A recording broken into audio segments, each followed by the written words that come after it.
¿A dónde está papi?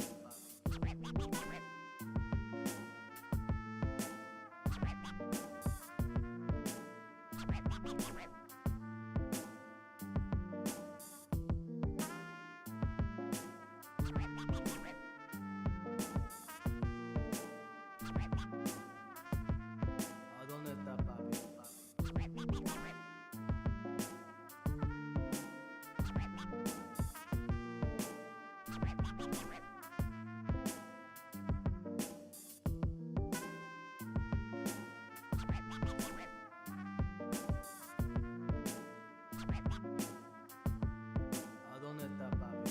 ¿A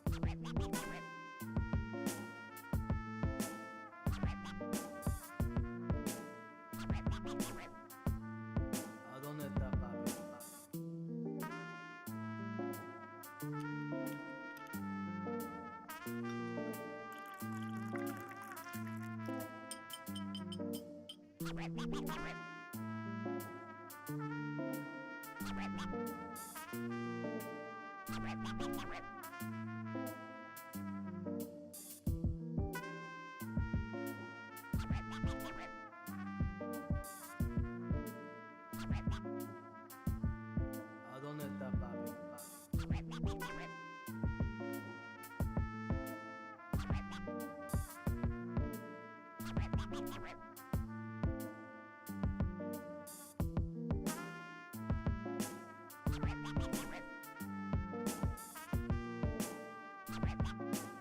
papi? ¿A dónde está papi?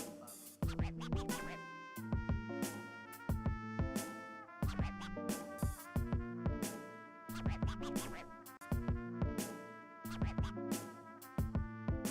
dónde está papi? ¿A dónde está papi?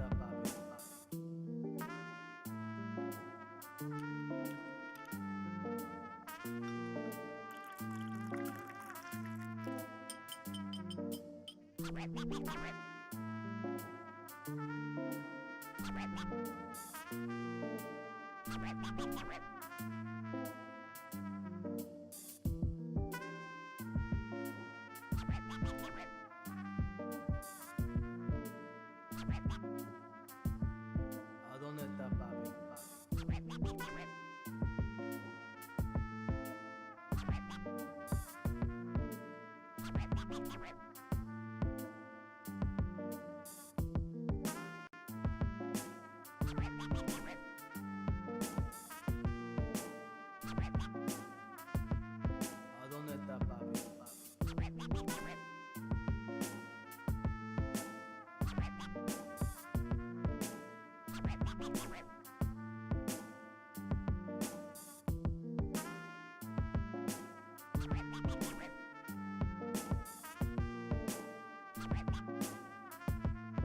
¿A dónde está papi? ¿A dónde está papi?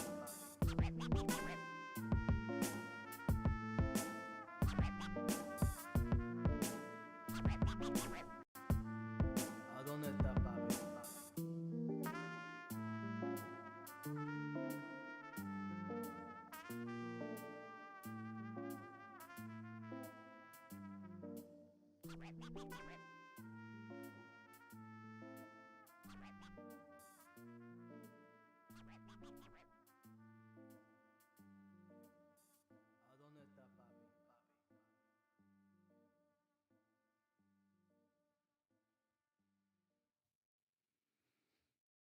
Welcome to the Wednesday stream. Wait, is it Wednesday? I don't even know anymore. Welcome to the Wednesday stream. I hope everyone's having an awesome day. Welcome. I see you've changed your intro. Did I? I don't think so. I think just maybe the order of the songs.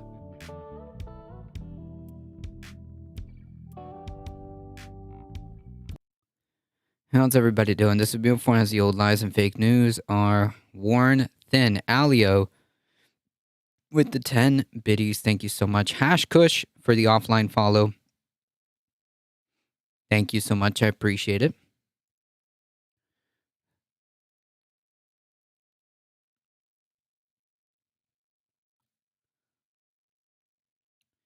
Trump is a reality TV star. True. Duke, how's it going? Howdy on the YouTube. So more fun as the old lies and fake news are worn thin. Yeah, so I suppose we gotta address that, right? I suppose we gotta address the announcement that was done yesterday. So for those of you that were sleeping under a rock yesterday, Donald Trump has announced that he will be running again in 2024. Now, this could play out several different ways. So far, it looks like no one else has stepped up to announce or at least make more obvious that they're going to run. But chances are one of two things. Either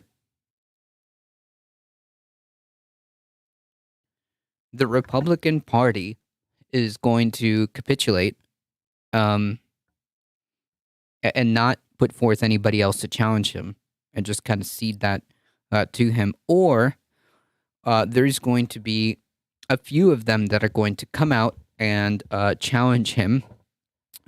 Probably one of the names that comes to mind would be Ron DeSantis, and another name that comes to mind would be the former Vice President Mike Pence. Might throw his hat in the ring. Who knows? One of those two things is going to happen. He's either going to get challenged by a bunch of people, since the GOP, some of them are going to attempt to get rid of him, or they're just going to completely bend the knee and let him take the nomination. Did you see that he said the sea level would rise 1/8 of an inch in the next century? Yeah, it was completely divorced from reality. None of that is true. None of that is true.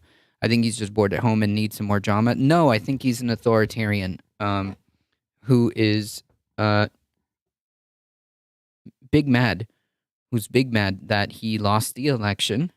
He knows he lost the election.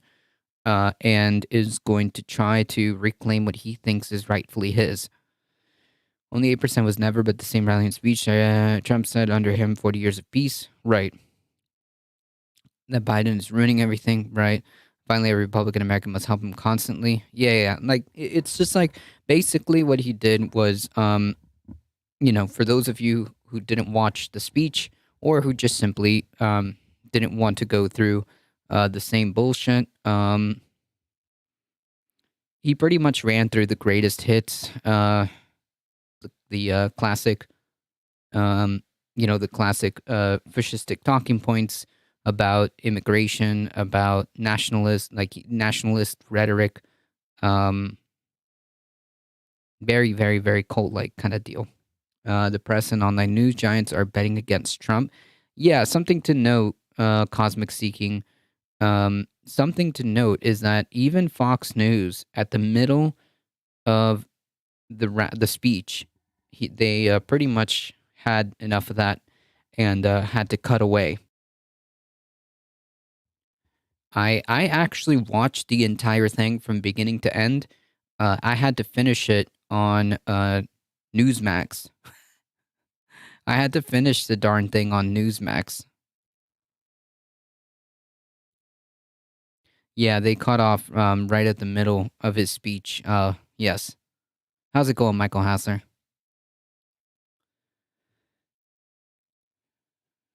So take that into consideration.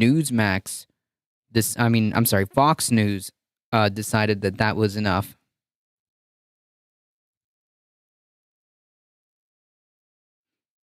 Mayhem Hippie, how's it going?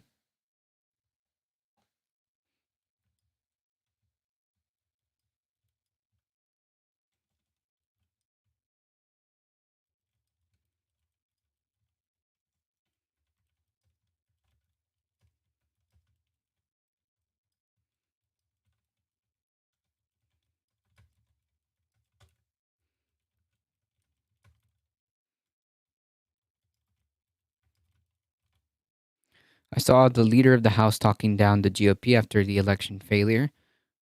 Yeah, well, you know it's bad when the Great Turtle recognizes the bad stuff. Yep, and the Great Turtle, which we will talk about, the Great Turtle has, I guess, one leadership of the Republican Party in the Senate, minority leader, which is very strange, because Mitch McConnell said he would retire if they lose the Senate. He'll get the nomination anyway if he has 2 or 3 more contenders. Yeah, I think the base is going to deliver him the nomination regardless. But the point would be that it would cause a lot of division, and hopefully that would significantly weaken the Republican Party. That's the hopes. That's the hopes. The hopes is that there is a brutal contention for the Republican nomination, and at the end of it, it leaves the Republican Party much weaker. Yeah, Newsmax viewer exposed. How's it going, Jesse James? Long time no see. I showed the speech and Trump announcement on my stream channel. Viewer discretion advised. True. DeSantis seems to be the poster child right now. Yeah, they're trying to, but the question is going to be whether or not the base is going to accept that. Which, no, no, the base is firmly, or at least enough of the base is firmly in the cult. They're not gonna go for it. I mean, like, they might say things like, "Yeah, I think DeSantis is good, and I think DeSantis has done good things in Florida." But at the end of the day, Trump's my guy. Like, that's what they're gonna say. And they're it's enough of them that are going to deliver the nomination to Trump regardless, but it's going to leave the Republican Party very weakened. So it's probably the best outcome. And if the fight is bitter enough, if the fight gets petty and bitter, it might actually hurt DeSantis. It might actually hurt DeSantis if it comes down to it. And if so, that puts Florida in play. So, I mean, one could say it's a win-win. You get a 2-for-1 special. We're going to have a hoot if MTG gets the lead in Congress. No, I don't think... Wait, no, she already won her election, right? She already won her election.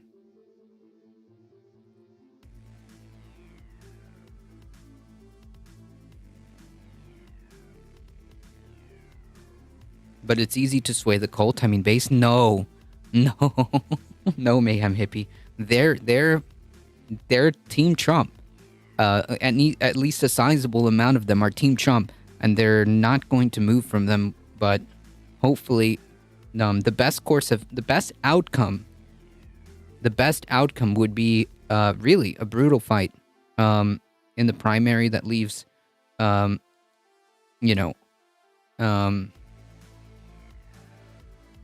that leaves both Trump and DeSantis significantly weakened. She can become the party leader in Congress. She can, but she's not going to. Are you talking about like House Speaker? No way. No, she's not going to become House Speaker. Not even close. Not even remotely close. Kevin McCarthy seems to have secured the votes to become House Speaker as it becomes more more and more likely that the House is going to go to Republican hands, but by a very slim margin. And in which case, McCarthy would probably be selected as Speaker, as he has the support and votes. So it seems.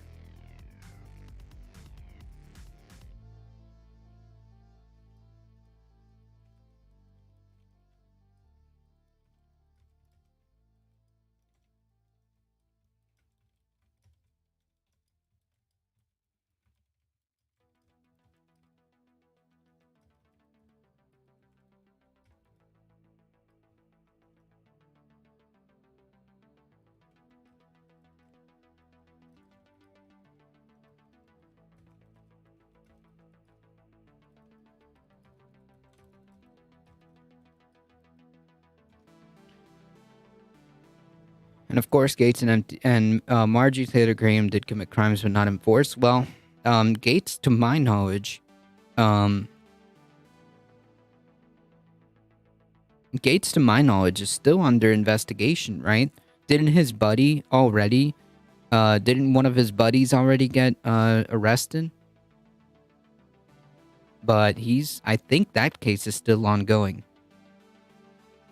Which means nothing will pass if 2 or 3 can be bought off. Yep, that's true.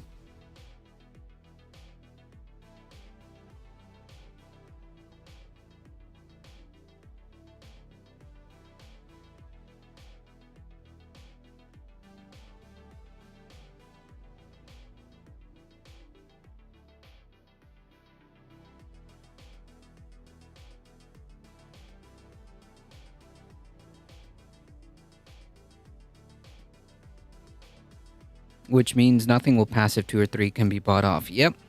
Like Republicans. Like, if the scenario ends up being that, obviously it looks more and more likely that Republicans recontrol the House, it's going to be by a very slim margin, which exactly correct, Michael Hassler. It means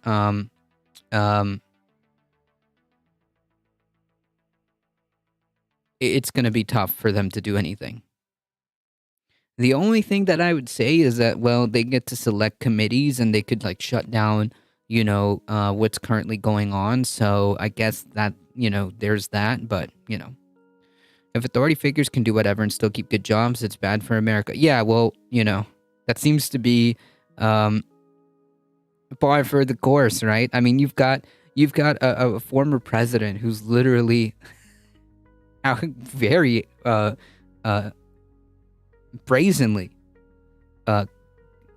making some sketchy, not only just like sketchy business, business deals and whatnot or whatever, but just outright like flaunting the law when it comes to elections as well. I mean, like, there's literal evidence, phone calls of this dude asking to find the winning amount of votes to overturn an election. I mean, and yet we're still, here. It's too obviously, yeah. They can continue. They can refuse to pass the budget and raise the debt ceiling. Yeah, they can try to. They can try to cause obstructionary like stuff. If they're all united. I would say that although that sucks, and I would like to see control of the House be maintained by the Democratic Party, having the ability to maintain the Senate means that we can also appoint judges too.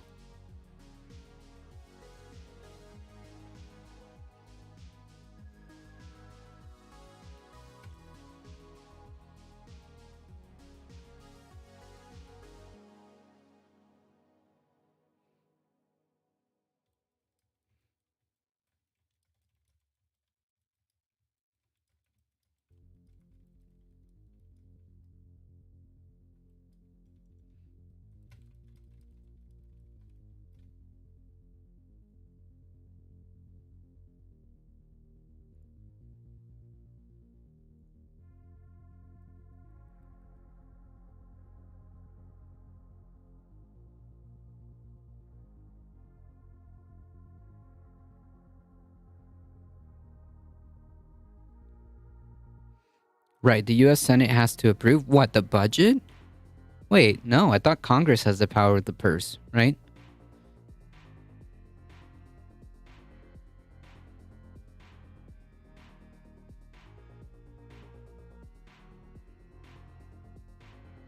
Does the Senate need to approve debt ceiling?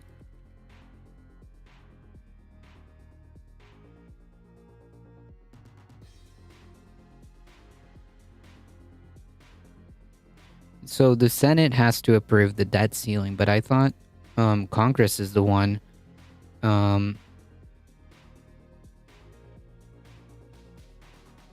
Senate voted to allow Congress to raise the debt ceiling with a simple majority.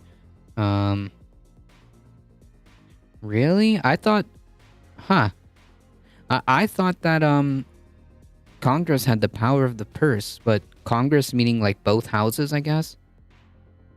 I don't know.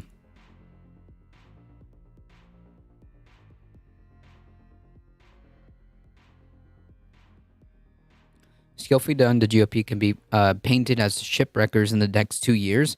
Maybe. It all depends on how the Democratic Party decides to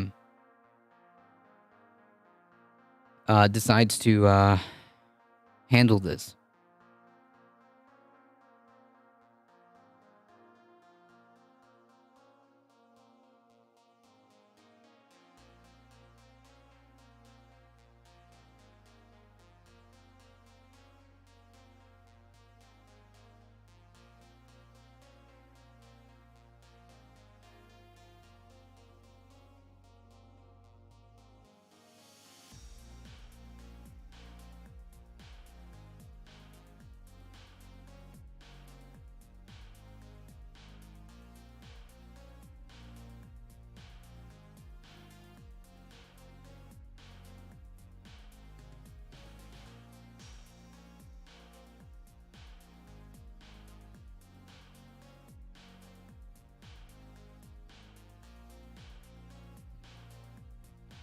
Budget. The work actually begins in the executive branch the year before the budget goes into effect. Federal Agency Security Budget, blah, blah, blah, blah.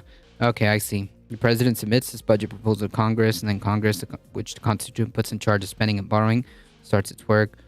I see. Okay, so both, yeah, okay, so both Congress having the power of the purse, meaning,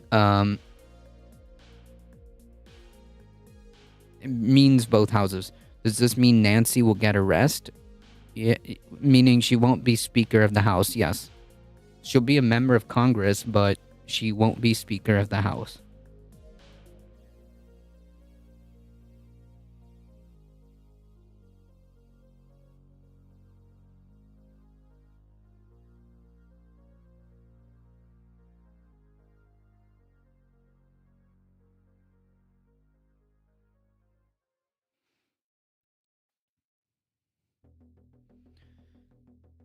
If the Democrats want to capitalize on the idea of painting the Republican Party as the obstructionist party, then they really need to hammer down on their rhetoric. An example would be the student debt relief, right? The student debt relief is solely on the shoulders of Republicans. That fiasco is solely on the shoulders of Republicans, right? Despite what anybody says, 100% of the blame is on the Republican Party. They're the ones that nominated the judges that struck down the student debt relief. The only people that are ass mad about this debt relief are conservatives. The only states that are suing to stop Biden's debt relief or whatever crumbs he decided to give us are Republican states. Those 6 states that are suing right now, they're Republican states. Texas is a Republican state with a Republican attorney general. and a Republican governor. So like all of this is just squarely on the shoulders of Republicans, and that would be a perfect way to kind of just illustrate that point, because well, we need millennials and Gen Z to continue to be active, and this is a perfect example of pointing that out or making the case to them. Be like, hey, um, you know, Republicans don't even want you to have a crumb, a crumb of debt relief.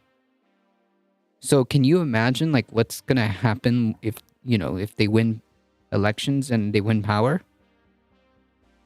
Republicans are fighting tooth and nail to remove just like the basic crumbs of crumbs.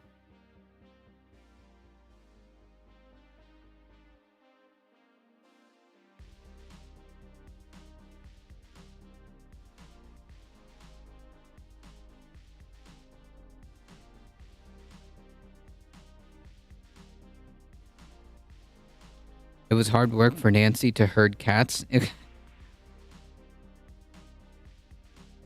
Well, I don't know if she was herding cats. It was more like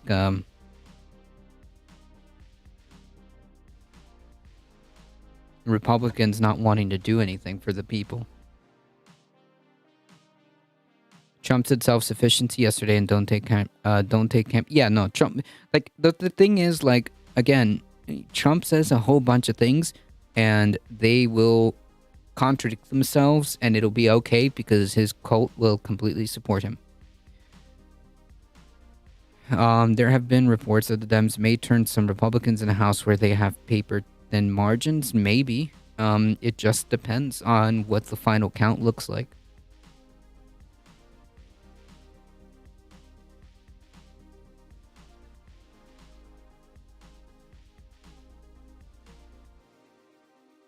It really just depends on what it looks like. So notably, like I said, Trump's announcement yesterday, well, what does this mean? It means that we've got to get to work, and it means that we've also got to be ready. We've also got to be vigilant and understand that this fight continues. This fight continues. Trump is going to decide that he wants to put himself out there again, and he needs to be shut down once and for all. Definitively. Trump is probably getting money from the Saudis for 2 buildings, unless the government stops that deal. I wasn't aware of that, but, Trump has business dealings all over the place. Trump will be sucking up all the small donations. Yeah, he has been. He's going to fleece his sheep. And that's just the way it is.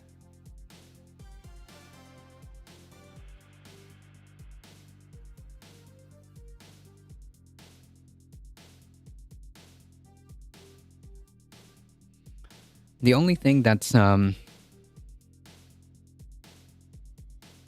frustrating is that I know that there's going to be a lot of effort now focused on Trump and the candidacy, because quite truly he does present a threat. I mean, he told you exactly in his campaign announcement. He told you exactly what kind of person he is, and he told you exactly what he would do should he find himself with the power to do so. He gave us a little peek as to exactly the kind of authoritarian tendencies he has, beginning with calling for an immediate expeditious trial that ends in execution for drug dealers. Yeah.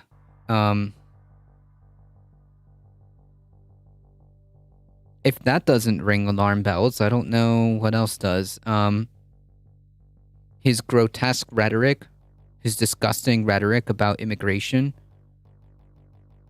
should be a massive red flag. See, I mean, it's clear that he doesn't see these people as people. See how many people he lays off or does not pay for his third campaign? No idea.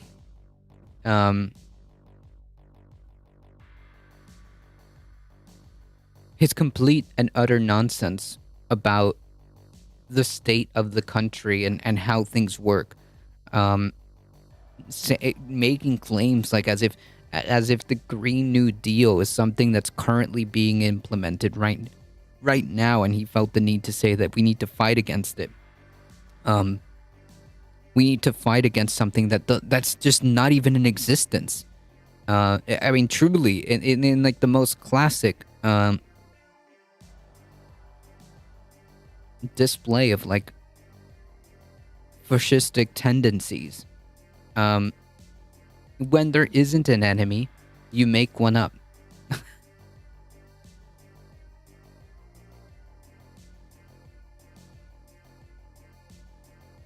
And of course, the demonization of teachers.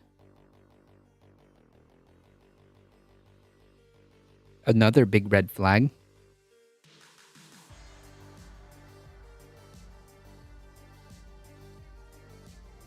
I've been wondering about that. He is either going to have to officially recognize he lost or he can't run. I mean, I wish that technically would play out like that, but it most likely no. Yeah, but he can hold these things simultaneously, right? Because it doesn't matter. As long as it makes his base feel a type of way, it doesn't really matter. He can hold these contradictory, obviously nonsensical, thought processes at the same time, right? He can simultaneously say, yeah, I'm going to run for president, while also saying they cheated me out of the election. I actually won that. Well, did you then? Yes. But then wouldn't that mean you can't run again? No. Okay, dude.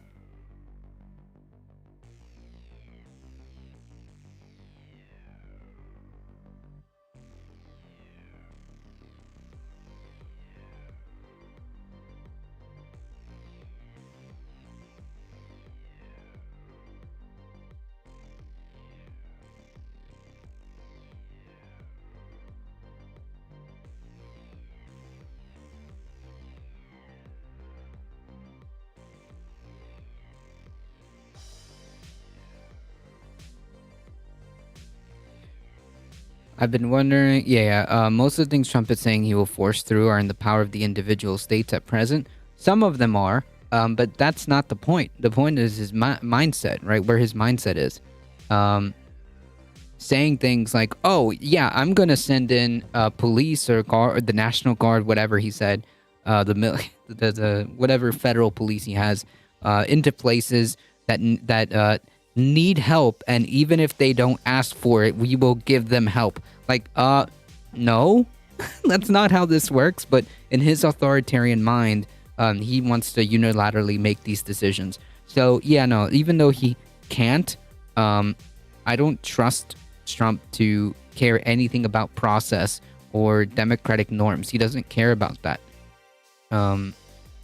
So people like that are very dangerous, because while technically it's true that he can't do that, I'm not about to just sit there and let him, and figure that out,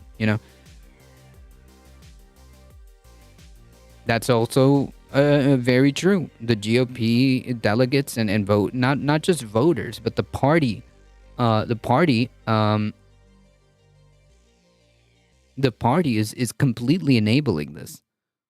That's true. Because at the end of the day, they're okay with it. Plain and simple. If not, then fucking stop it. No? Then...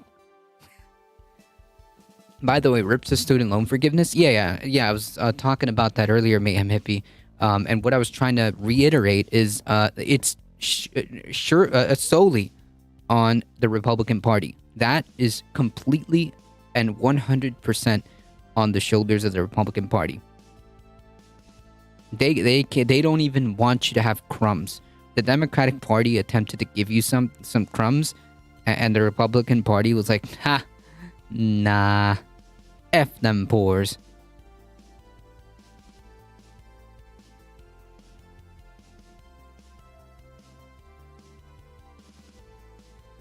That will be warfare to the gun lobby? I'm not sure what that means. Wayfair? Trump's mindset, I'm a stable genius, I'm strong, I'm the smartest person there ever was, and I'm a victim of the woke losers. Right. Like, remember, like this is like an important tenet of being able to hold fascistic ideology. The enemy must both be strong and weak. The enemy the radical woke left mob is both destroying this country, and also the radical left woke mob is also a bunch of SJW snowflakes that can't take anything, that melt in the presence of a differing opinion, right?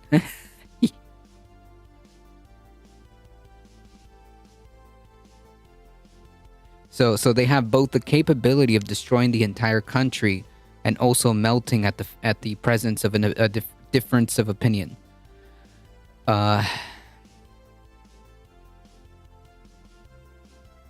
Yeah, that's what he was talking about. The federal forces or national. I forget the exact quote. Here, let me see if I can pull it out. 1 second. Let me see if I can go back to it and find it, because I actually missed that, probably because like I had to like find the speech again, so I missed a piece of it. So yeah.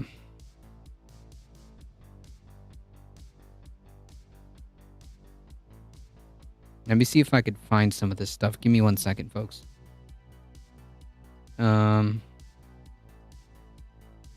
get some real quick direct quotes.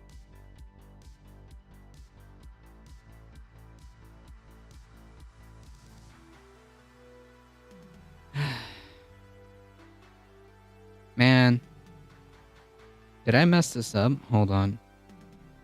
Where's my history?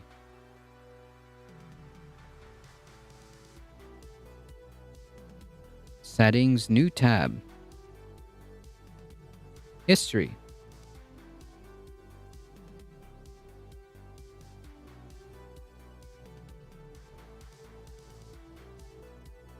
Here we are.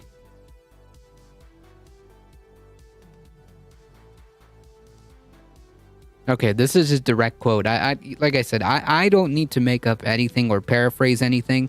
I'll just read his direct quote from the speech. Quote, I will restore public safety in American cities and other communities that need our help. And if they don't want our help, we're going to insist that they take our help. We send in the National Guard in Minneapolis. We sent in the National Guard in Minneapolis and other places in 2020. But these are all Democrat cities. And the governors and mayors don't want to ever ask to do anything because they don't want to shake things up. So we're going to go and help them even if they don't want the help. So he's threatening to basically invoke whatever he needs to do to bring in like the National Guard or whatever it is under his purview, the federal law enforcement, whatever it is, because he didn't really specify. He said that regardless of whether or not the states ask for help, he's going to bring them in regardless. Yeah, that's very authoritarian. Very, very, very authoritarian. Super spooky shit.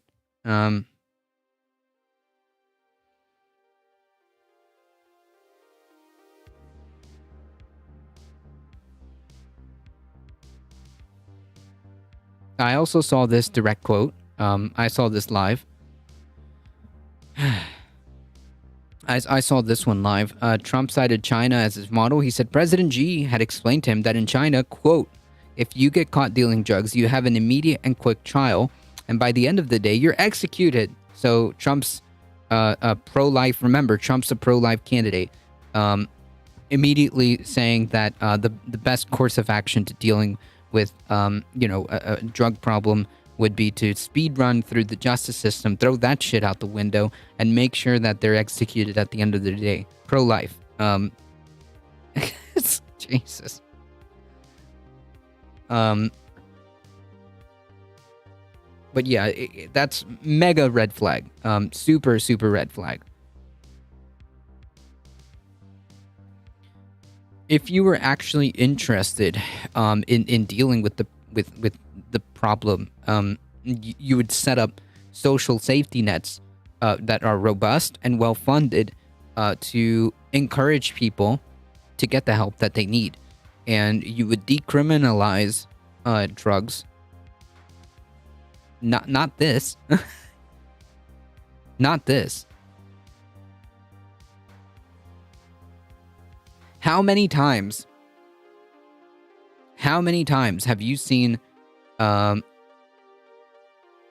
cops? Have you seen stories of cops planting fucking drugs on people to get them clapped for fucking drug possession or attempt to sell? How many times has that happened? And this authoritarian piece of shit, in his ideal world, not that he can do it, but in his ideal world, he would want to live in a world where you would just be speed run through the justice system and then just be executed at the end of the day. Yeah. But no quick trial for treason. No, but see, what he did isn't treason. You see, what he did is for the glory of the nation.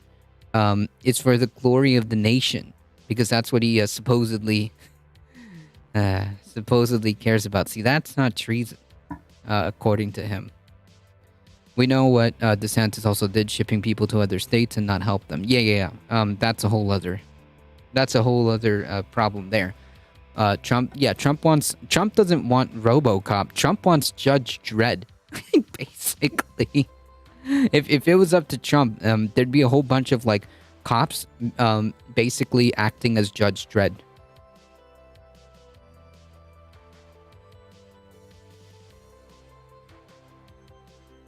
To kind of just continue on, to remind people of just how dangerous this guy is, and just how completely uncaring, does not give a flying F about any type of democratic process or democracy at all, which again, it just kind of reiterates my claim that I continue to make and I continue to support constantly, with example after example after example, with point after point after point, that the Republican Party is just simply fundamentally incompatible with democracy. Here he is, Alia with another 10 biddies. Thank you. This is another direct quote. And again, I saw this whole thing. You can go back and watch it if you feel like putting yourself through that. Quote, I will immediately demand voter ID, same day voting. So everybody, 300, whatever, 100 of whatever people, millions of people available to vote, all have to vote in the same day. Mind you, he did not propose to make voting a national holiday so that people can take off and actually be able to vote. It's kind of like a good luck, which the purpose of that is obviously to make sure that it limits the amount of people voting. Paper ballots is what he wants, so no machines. So he wants this. He wants simultaneously. He wants simultaneously results that are done immediately, but is calling for paper ballots. Same day vote and same day voting. The former president didn't distinguish between mail-in and personal ballots by insisting on same-day voting, which irks Republicans because it's widely used by Democrats. There's no valid election integrity argument against in-person voting, against early in-person voting. It's just as secure as the same day, right? Because it's the same process, dude. You're just giving people more time. That's it. And he doesn't like that because at the end of the day, he fundamentally doesn't like the idea. Because the more chances of people being able to cast their votes, the more chances that they'll be involved in the democratic process, and he doesn't really like that. Unless he wins. Unless he wins, of course. Heat, how's it going? The next they'll question the legitimacy of the paper ballots, right? Right? Because like, let's say hypothetically, hey bipedal, they were looking for bamboo in the paper ballots. Let's say let's say hypothetically that Trump actually got all his wishes. What happens when he loses? What happens if he loses? What, that there's fraud with the paper ballots too?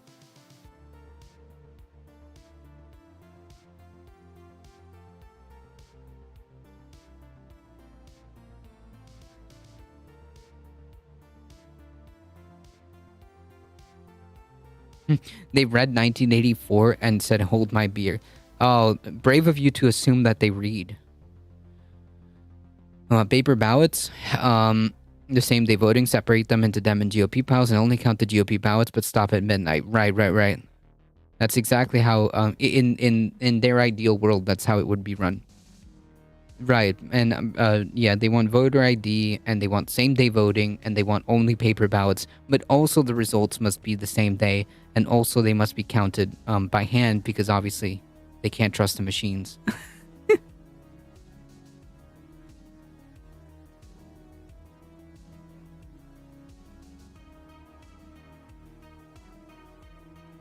The only reason you're attacking any type of election integrity, the only reason you're attacking election integrity is because you actually don't like the democratic process.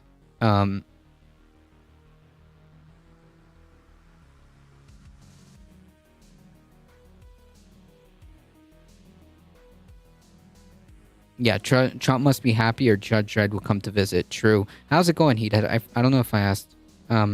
Welcome. Paper ballots only made from coal. True.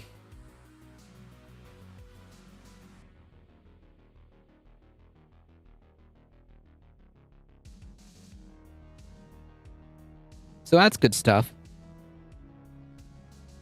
Totally not concerning at all.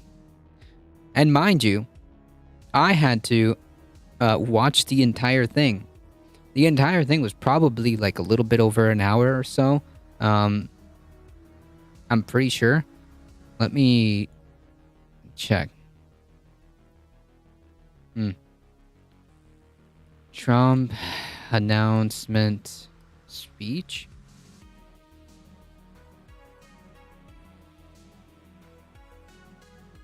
Yeah, it was about an hour. Yeah, it was just about an hour. Yeah, clean coal. Trump said the quote decline of America. Yeah, this is all nationalistic, fascistic talking points. The decline of the nation. It's being forced upon us because of the radical. Yeah, it's the same. Listen, it's indistinguishable from the same bullshit we've seen in history. I mean, like, you could superimpose this between 1920s Germany talking about the destruction of the German nation by whatever radical left Bolshevism, whatever you want to call it. It's the same kind of rhetoric, the same kind of vibe, the same kind of talking point, and it leads to the same place. Trump brushed off unexpectedly poor showings by Republicans. Yeah, of course.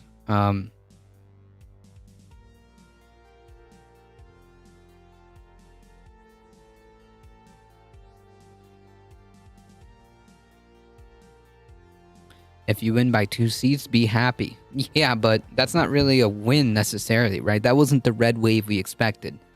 RSB did the whole thing.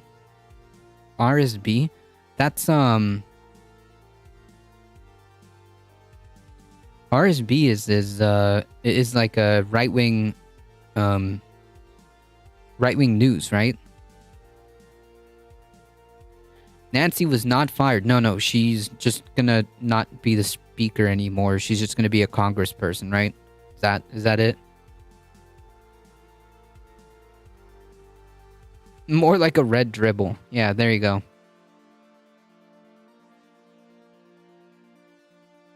Yeah, so his speech was more like an hour. Right Side Broadcasting Network. Gotcha.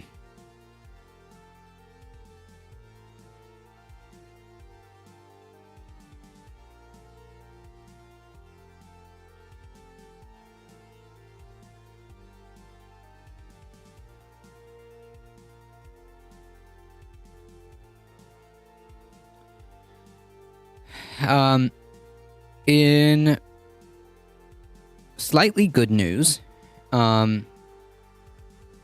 looks like as more information has come out, and this is why it is incredibly crucial to just wait and get all the information before making fucking claims like what the mainstream media initially reported.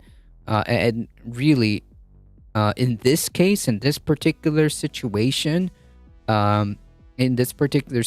without a shadow of a doubt, they completely dropped the ball on this one. And I'm trying to be incredibly generous. They completely got it wrong. So the initial reports that were insistent and consistent, I should say, was that there was a missile attack in Poland.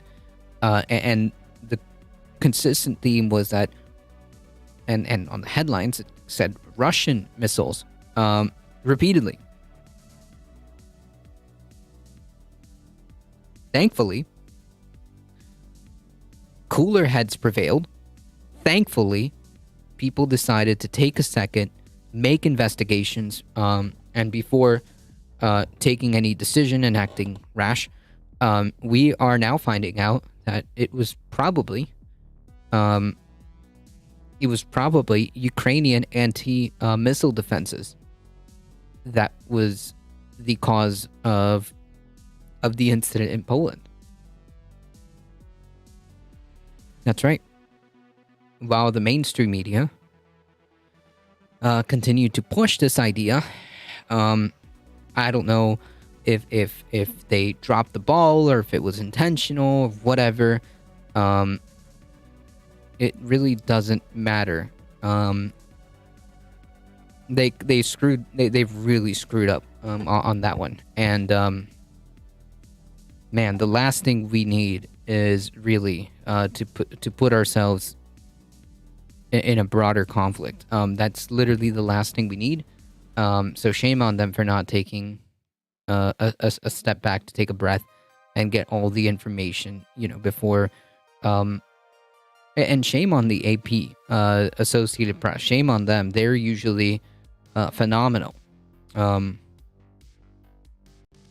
Phenomenal publication, and everybody gets their information from them. Like whatever the AP reports usually gets stemmed, across the board. And they were the ones who initially reported Russian missiles. Not good. Not good. You really got to be careful, and you really got to make sure you got your ducks in a row when you're reporting on something so sensitive like this.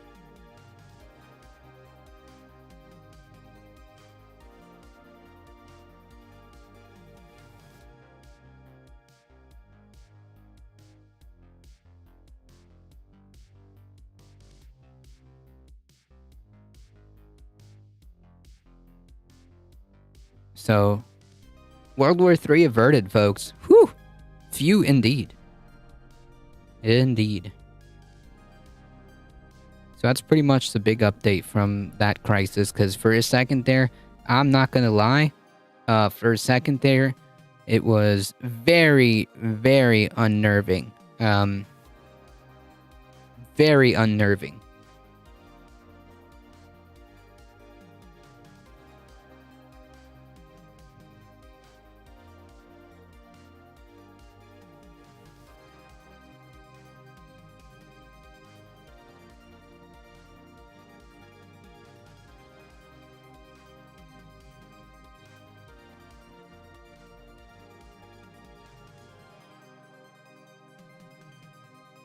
So I guess we should do some some news, some more news. My father used to have an expression. He'd say, "Joey, don't judge a missile by its coverage." Well, I mean, true. A bill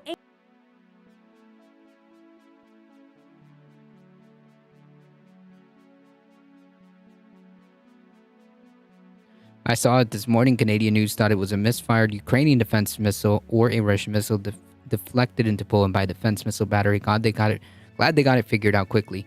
Yeah, me too, because that's not exactly a position anybody wants to be in, right? Considering that Poland, for historical reasons, is pretty on board with the idea of getting into it with Russia if it means Russia loses. Yeah.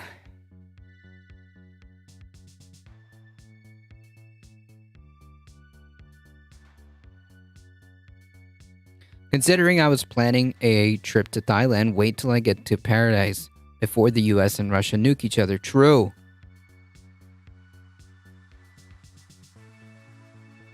How many bits do I have to send for you to vote for DeSantis? You would have to send 10 million trillion biddies. 10 million trillion biddies, and then actually, let me raise that up. 10 billion trillion 100 kajillion biddies. And then not only will I take those biddies, but I still won't vote for him.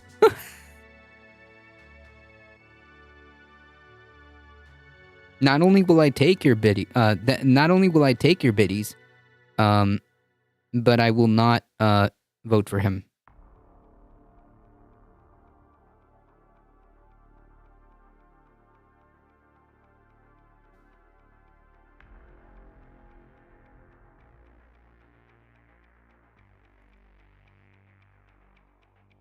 I'll vote for him for just 100,000 biddies. I live in California, so it doesn't matter. That's true. That's funny.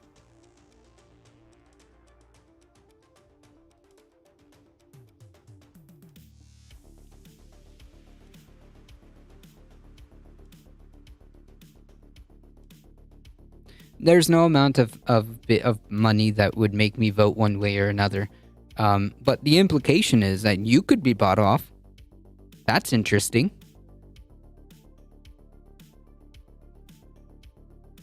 Because there's no amount of money that would make me vote one way or the other.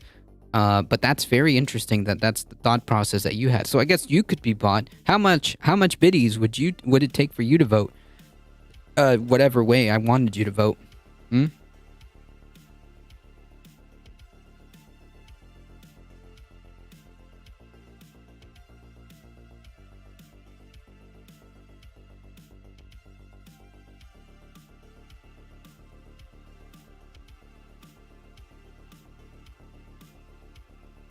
Meanwhile, we'll get some headlines going.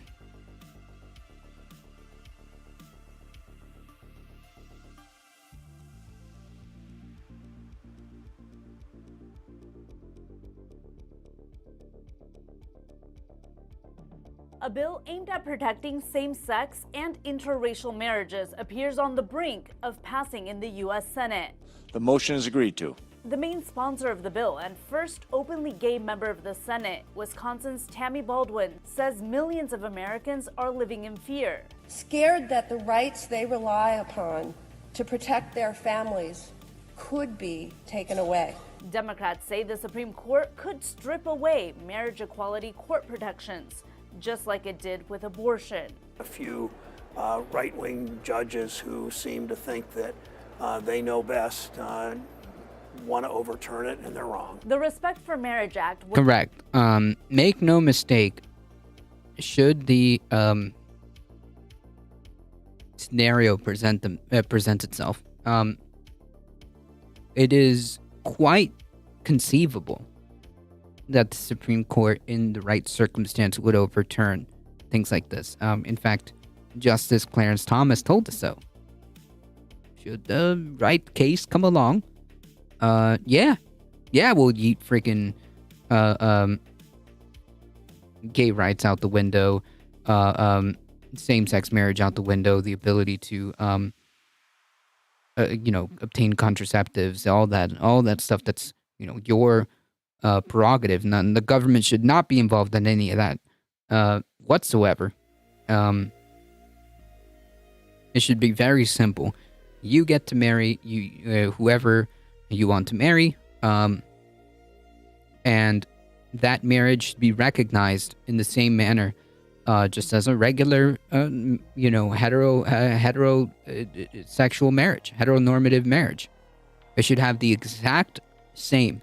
The government has no business in trying to make heads or tails out of it. It doesn't matter. If two people are married, that's it. That's all that matters.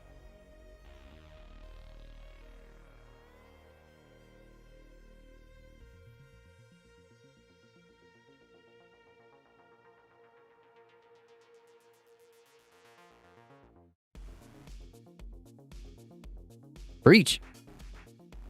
would ensure that same-sex and interracial marriages are legally recognized federally and across state lines, but it would not force states to issue marriage licenses that contradict state laws.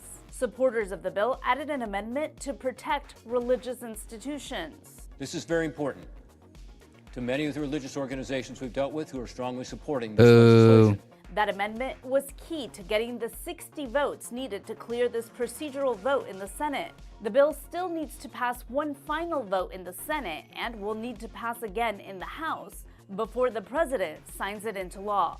In Washington, Alexandra Limon. Okay, so that was the TLDR.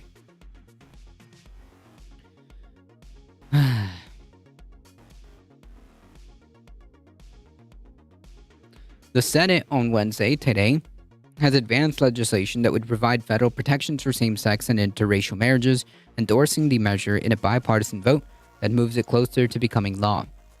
And a 62-37 vote was a crucial test of support for the bill called the Respect for Marriage Act. With the backing of 12 Republican members, the Senate easily cleared the 60-vote procedure hurdle needed to move this legislation forward. Come on. Drafters of the plan were optimistic it would garner enough backing from the GOP after a bipartisan group of senators made changes to the bill to protect, quote, religious liberty. But, like, that seems kind of redundant because religious liberty is already protected under the Constitution. So that seems kind of nonsensical. I'm hoping this is some kind of, like, yeah, we'll let you have that because no shit, it's already in the Constitution kind of deal. I'm not sure what that's about. Shortly after the 5 senators involved in negotiations over the legislation unveiled their amendment on Monday, Senate Majority Leader Chuck Schumer moved to set up Wednesday's procedural vote, clearing that 60 vote threshold that allows debate to start on the measure and then puts the legislation closer to final passage. Today, the Senate is taking a truly bold step towards the march towards greater justice and greater equality by advancing the Respect for Marriage Act. Ohio Senator Rob Portman, a Republican who was amongst the group of senators negotiators, highlighted the broad public support for same-sex marriage and noted that most Americans' marriage equality is a settled question. What I want to know is, like, what... Okay, here we go. What this amendment does. To assuage their concerns, the amendment ensures nonprofit religious organizations will not be required to provide services, facilities, or goods for celebration of a same-sex marriage. Hey, listen, you get the right to be freaking assholes, okay? You get the right to be bigoted. Cool. And protects religious liberty and conscious protections available under the Constitution and federal law, which includes the Religious Freedom Restoration Act. But isn't this already done? Isn't this already done? So like, what is the point of this? It also makes clear the bill does not authorize the federal government to recognize polygamous marriage and safeguards any benefit or status, such as tax exemption, grants, contracts, or educational funding of an entity, so long as it does not arise from a marriage. Okay. I don't know what the purpose of that is, but sure. The amendment, like, again, why does it matter?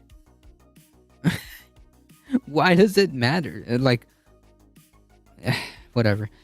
The amendment recognizes the importance of marriage, acknowledges diverse beliefs, and the people who hold them are due respect, and affirms that couples, including same-sex and interracial couples, deserve the dignity, stability, and ongoing protection of marriage. Yeah, no shit, but this has been going on for quite a while. Like, why?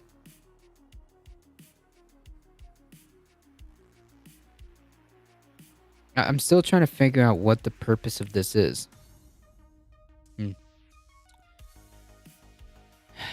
Deserve the dignity, stability, and ongoing protection of marriage. True, because their Sky Daddy said so. Yeah, makes sense. With this amendment, the bill would have taken up by the House once again before going to President Biden's desk for his signature. The White House has urged the passage of this measure. We believe this approach is the way forward, the Mormon Church said in a statement, as we work together to preserve the principles and practice of religion freedom. But, like, they're already enshrined. Like, these people act with the biggest victim complex when they're probably one of the most, like, protected section.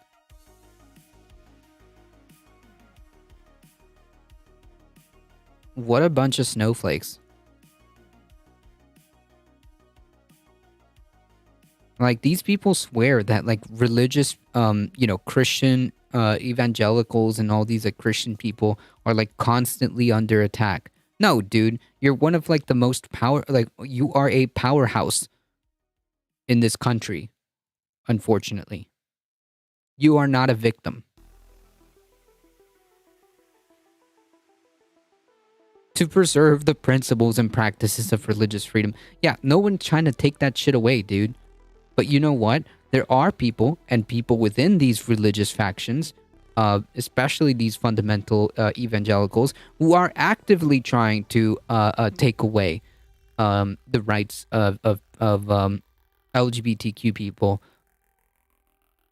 to marry and to just exist.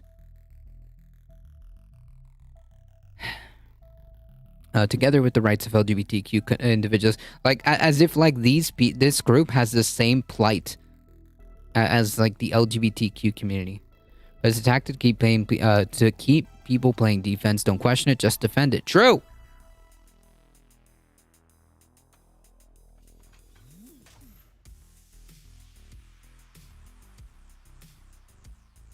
Much can be accomplished to heal relationships and foster... Okay, but that's on you, okay? That's on you. So, like, it's fascinating, the freaking acknowledgement of, like, the need to heal relationships because of how shitty the fucking, like, zealots, like, the religious zealots, like, the fundamentalists, like, evangelicals have been to the LGBTQ and individuals, that they acknowledge... that there is a necessity to heal relationships. Well, yeah, no shit. Who needs to do that? It's them. It's the evangelicals and all these like radical religious people. They're the ones that need to acknowledge the fact that, well, maybe they're the ones who have been pieces of shit, and try to make that bridge. You know, this is like making it seem as if like. There's two equal forces at play here. Not the case. Not the case at all. And foster greater understanding. Yeah, the only people who need to foster greater understanding is you. Okay, whatever. No self-awareness here whatsoever. Not at all. The only people who need to foster greater understanding is these like fundamentalist religious zealots. That's who needs to foster greater understanding. That's who needs to start, bridging and trying to heal, quote unquote, the relationships. Not the other way around. It's like borderline, like, abusive tactics, right? It's like borderline abusive tactic. It's like, look, I know I've been very abusive. But I'm a victim too. And much, much can be accomplished, to heal this relationship, and foster greater understanding, even though, I've been abusing, gaslighting. Yeah, there you go. Even though I've been the one that's been abusing this entire time for decades and decades, we just need to come to the mutual understanding. It's we're in this together. Even though I'm the one. That's what? Can you imagine? That's like complete abuser talk. At least logically. Gaslighting would be the term.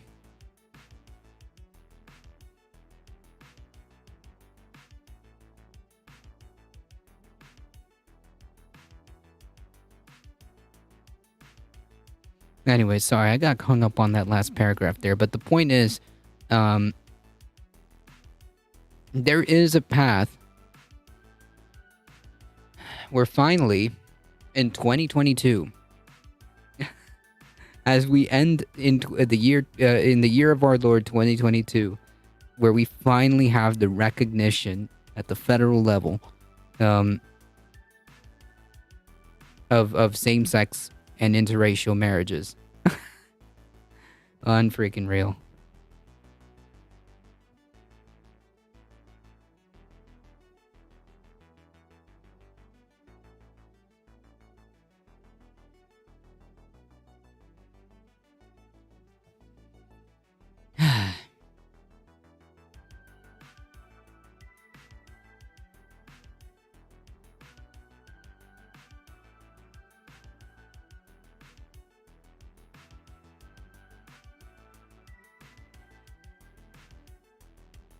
Well, I lost my right to abortion, so yeah, not too surprising. And the fact that, like, we have a Supreme Court that would, under the right circumstances, would completely be fine with shutting things down, like, same-sex marriages and the right to contraception and things like that. Yeah. Yeah.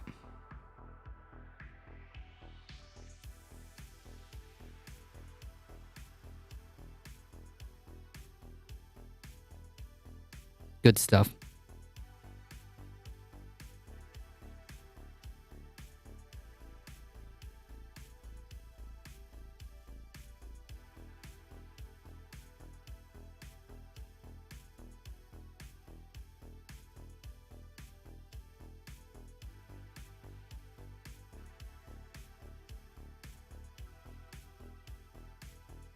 Your wealth newsletter? What?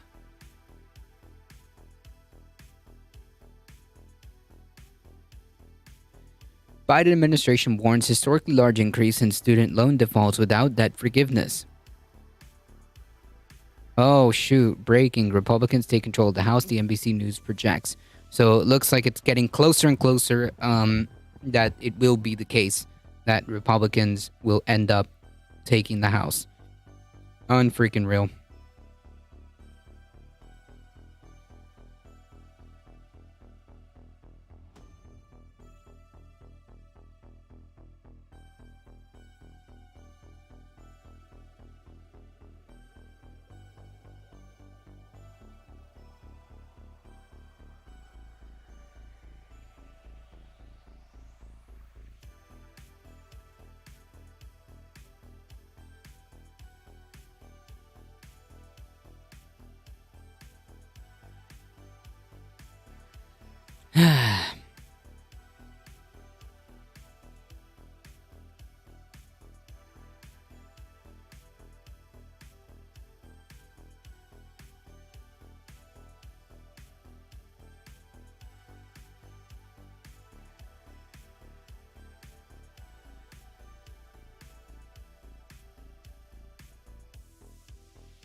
It looks like they seem to be closer to actually taking the House.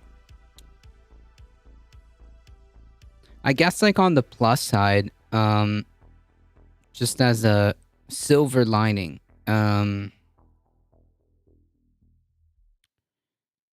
if it ends up being that case, which it seems likely, they will control the House by such a narrow margin that it's not going to mean as much. But what if Marjorie Taylor Greene, Boebert, and Gates get indicted? I don't know what Boebert did to get indicted, or Marjorie Taylor Greene. I don't see that happening.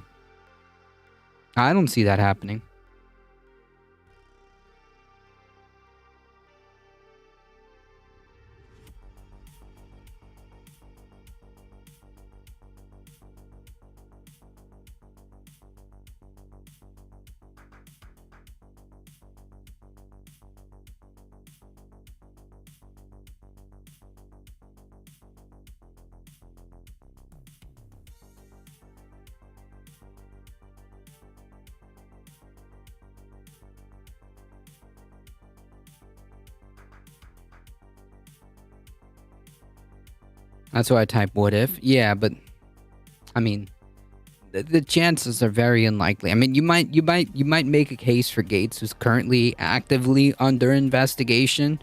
But who knows?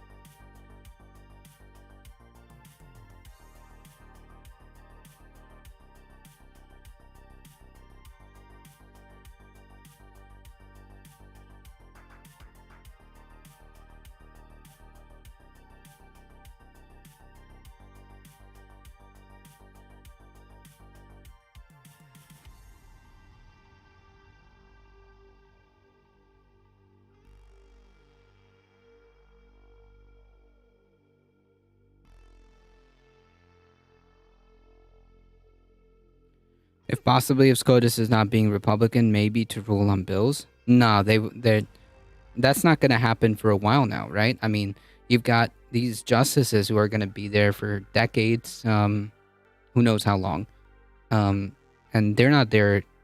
They're not going to go anywhere for a while. Can't really, defer to the Supreme Court.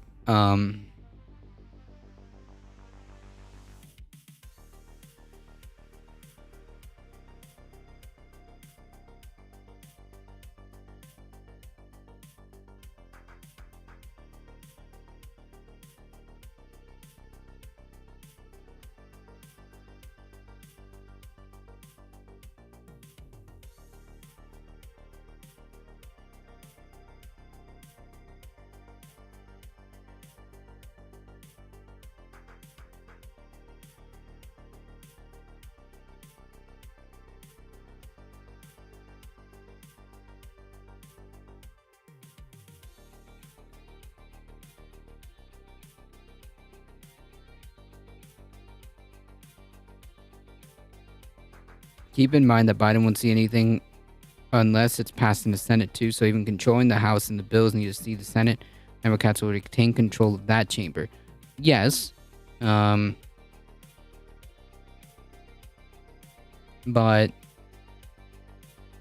they still need to cross the 60 threshold. Biden can veto, but that's not the issue. The issue isn't about veto power. The issue is about how much we can get done, right?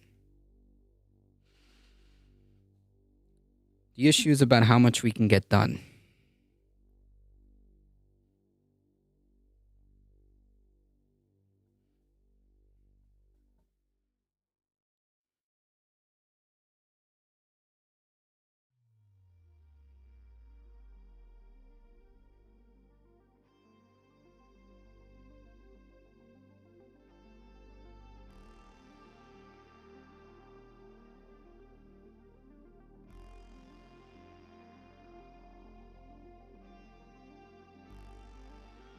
Yeah, very slim margins in Congress.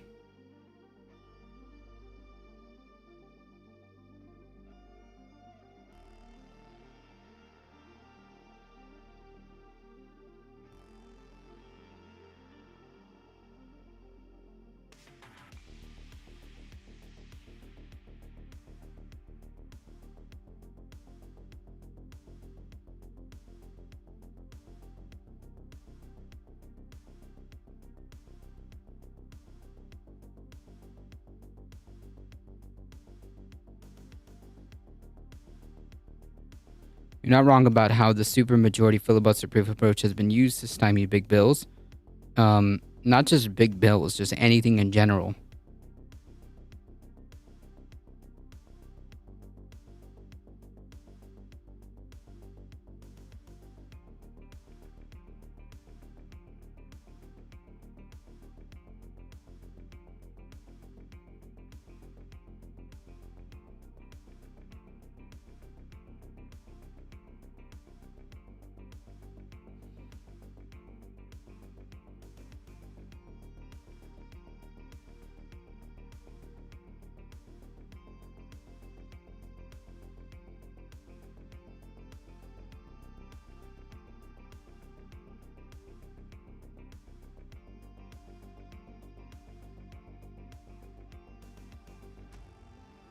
Don't count on anything getting passed for a while.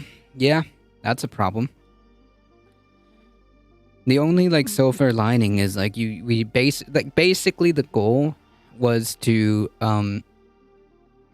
pump the brakes. Pump the brakes on what was expected to be a massive, Republican win.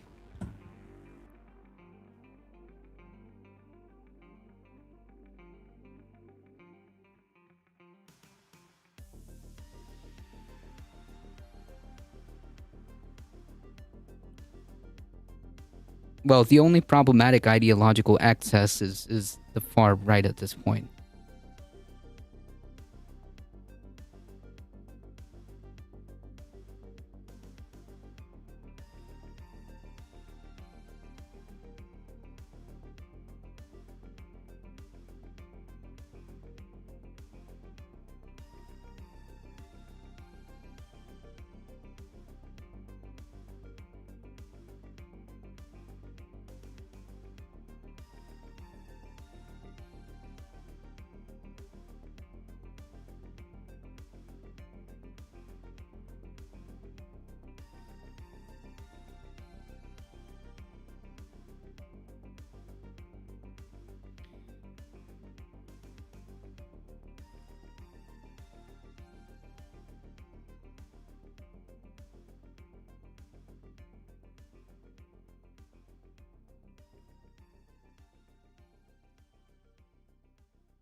Not legally. When has the law ever stopped them? True. True.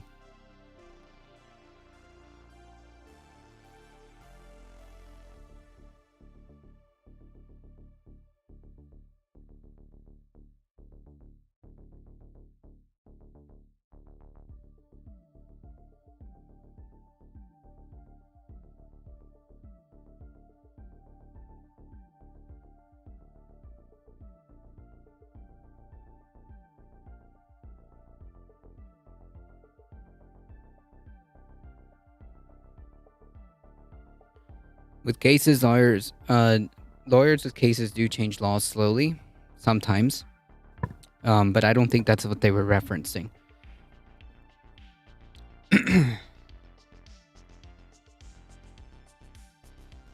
Not everyone in Congress votes on every single bill. True.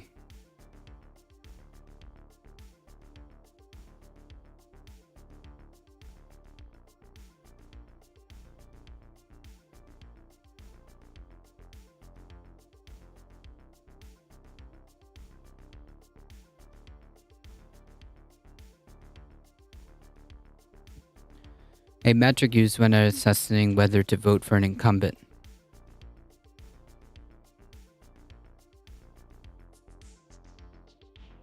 That makes no sense. The metric you should use for voting for anybody is whether or not they are proposing anything that helps people. Or, at the very least, you default to who does the less damage. Right? Because ideally when you're voting to do the most amount of good for the most amount of people. Because that's how the mentality should go.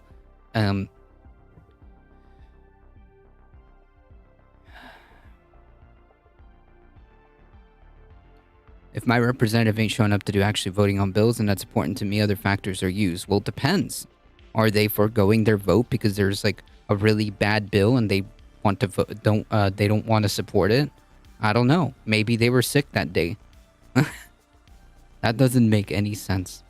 Anyways.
Okay. Student loan default rates could dramatically spike if Biden administration's loan forgiveness plan is blocked, the top official at the U.S. Department of Education said in a new court filing. This warning came as the Department of Justice asked a federal judge in Texas to stay an order that has temporarily blocked the Biden administration's debt relief program. Unless the Education Department is allowed to provide debt relief, we anticipate there could be a historically large increase in the amount of federal student loan delinquency and defaults as a result of the COVID pandemic. The Education Department Undersecretary James Cavall said in the filing. The Biden administration stopped accepting applications for its student loan forgiveness plans last week after Judge Mark Bittman of the U.S. District Court for the Northern District of Texas called the policy unconstitutional and struck it down. Meanwhile, 6 GOP-led states argued in another lawsuit that the president's loan relief program threatened their future tax revenues and circumvented congressional authority. Their challenge has been rejected by a federal judge, and the states appealed that 8th Circuit Court of Appeals in St. Louis, issuing a nationwide injunction temporarily barring the Biden administration from moving forward with this plan.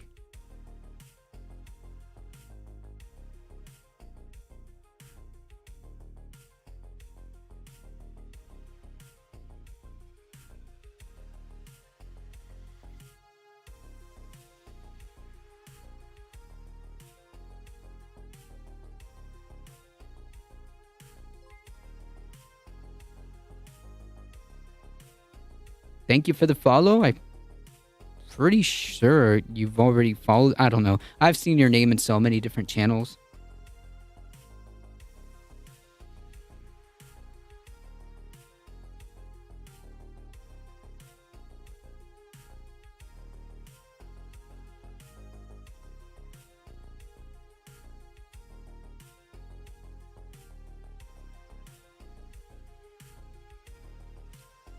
Even before this pandemic, when the U.S. economy was enjoying some of its healthiest periods in history, problems plagued the federal student loan system. Only about half of borrowers were in repayment in 2019, according to an estimate on higher education expert Mark Kantrowitz. About 25% or more than 10 million were in delinquency or default, and the rest had applied for temporary relief for struggling borrowers, including deferment or forbearance. But I thought the U.S. economy was enjoying some of its healthiest periods in history. So then why are tens of millions of people struggling to pay loans? That seems a bit odd. Anyways, the rest had applied for temporary relief for struggling borrowers, including deferments or forbearances. These grim figures led to comparisons to the 2008 mortgage crisis. One reason might be careless spending and financial management. Nah, that's some bullshit. That's bullshit. You can't fiscally, you can't finance your way out of greedy fucking landlords and rising cost of living and shitty fucking wages by greedy fucking business people. You can't finance your way out of that type of shit. You can't finance your way out of depressed wages, out of greedy landlords. I mean,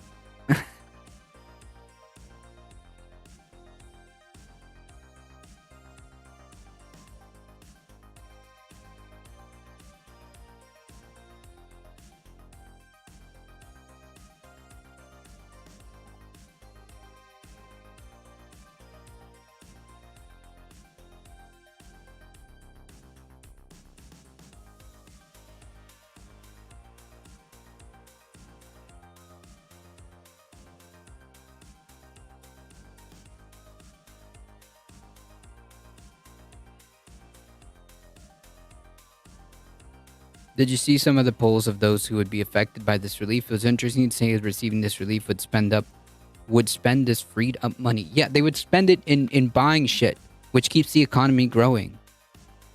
You can send links. If you want to send a link, you can send it to me directly. You can whisper it to me.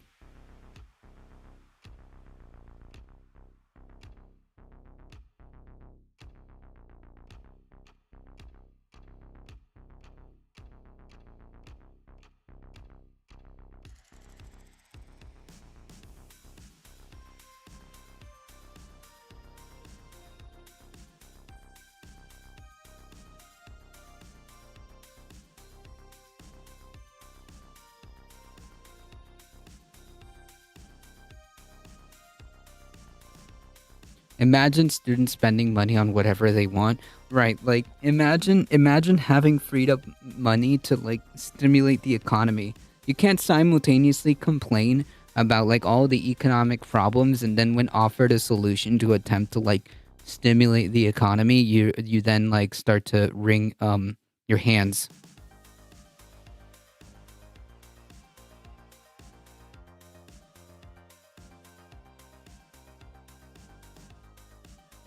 Start to clutch pearls. The concept here was that there are core and long-term financial hardships out there, and that this relief was intended to help borrowers be able to afford essentials.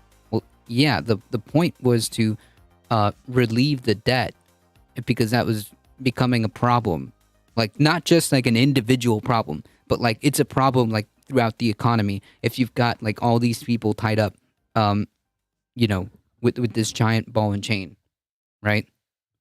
It's not just each individual is struggling, but it's also causing problems economically. Federal student loan payments have been on pause since March of 2020, when the coronavirus pandemic first hit and crippled the economy.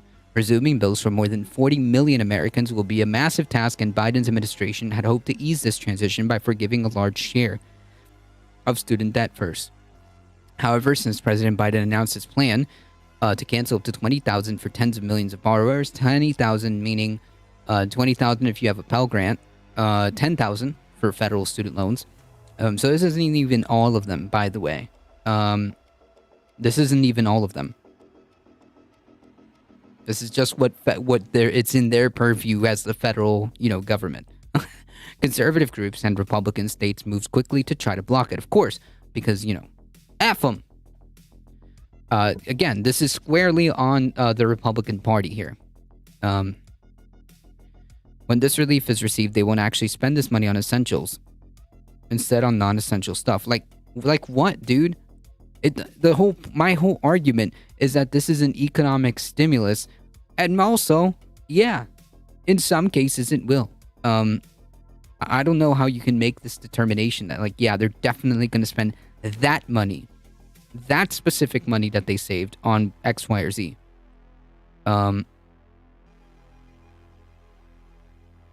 Anyways, what does this have to do with the national debt? Like the national debt of individual people or the national debt of the country? Those are two different things, my dude. What? What does this have to do with the national debt? The only thing that you could say is that without fundamentally addressing the problem here, which is the loans, which is the actual predatory, which is actually the predatory loan aspect of it, without dealing with that, without dealing with tuitions, then we will find ourselves in the same problem with people needing relief. Yeah, that part is true. And there's an argument to be made that we did not go far enough to address the fundamental core of the problem. Yes. The core of the problem is the predatory loan. Because someone is paying this debt off, and that's the taxpayer. Yeah, whatever, dude. It's good for the economy. It's good for all of us. It's not just good for the individual students who are getting relief, who would have gotten relief, but it's good for the economy anyways. Because even if you are correct, even if I was to grant you this statement that they were just buying non-essential stuff, yeah, no shit. What do you think the economy is going to be running off? It's going to be running off people spending money. They need to spend money on shit. That's how this works.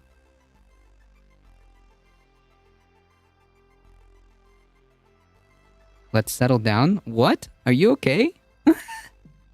Anyways, regardless, even if I grant you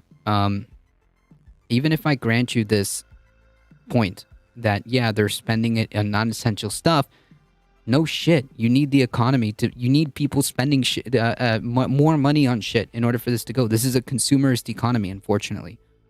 That's how this works.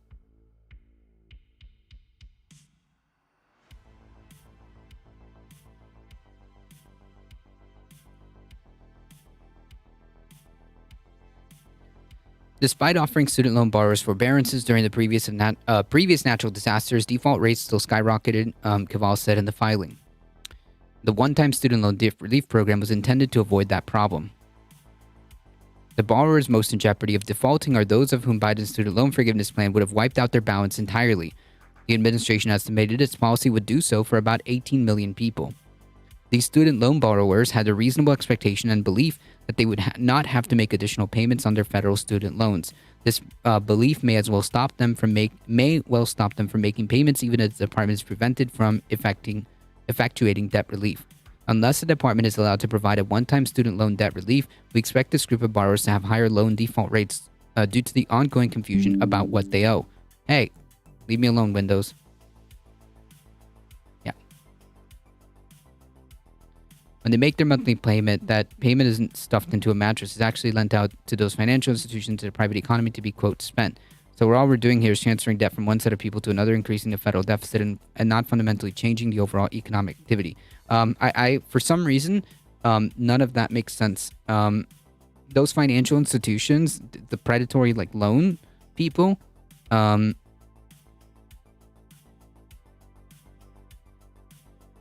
they only engage in that type of work. So I'm not sure what that means. To be fair, that shouldn't even be a thing. Increasing the federal deficit and not fundamentally changing the overall economic activity.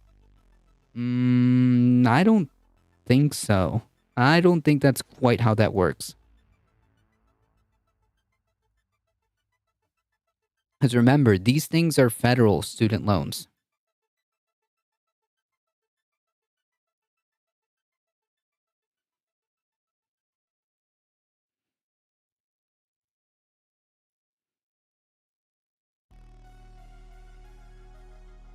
I think that like it would be better.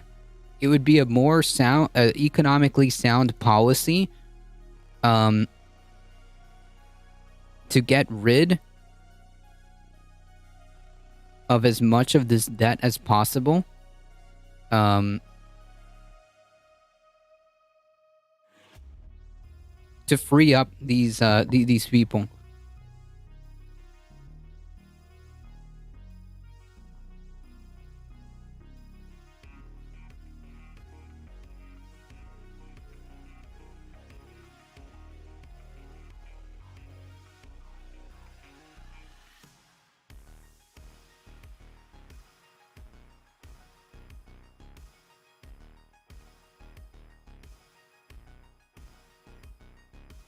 So it would be, but the debt isn't disappearing. Well, for 18 million people, it would have. No, it's being eliminated by the. It's not just like. It's not just like being paid off by someone else. It's being paid off by the federal government. Those are two different things.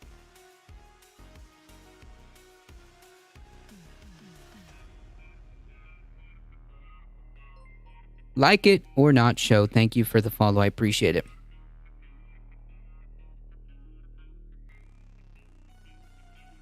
It's not. The federal government is absorbing this debt.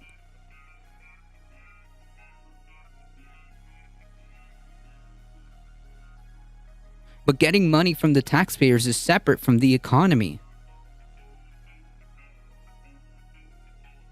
Getting money from taxpayers and say, we're going to spend it on student debt relief, whatever, is not the same as the economy, the private economy, absorbing this debt. That's two separate. You're talking about two separate worlds here.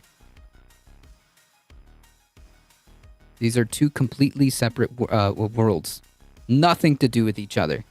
Nothing to do with each other. Yes, taxpayers are participants in the economy. Cool, dude. Still, nothing to do with what the federal government does in terms of like saying, okay, we're going to use taxes to do X, Y, or Z. Like, is it the same thing as saying like, yeah, surely the economy is being affected by, I don't know, the government deciding to spend, I don't know, $800 billion in the whatever military. When the federal government takes $1 from a taxpayer, that taxpayer can't spend that dollar in the economy, right? No, but taxes are always automatically taken out. It's not like more taxes were raised to fill in this. It was already part of the budget that the government already had. What?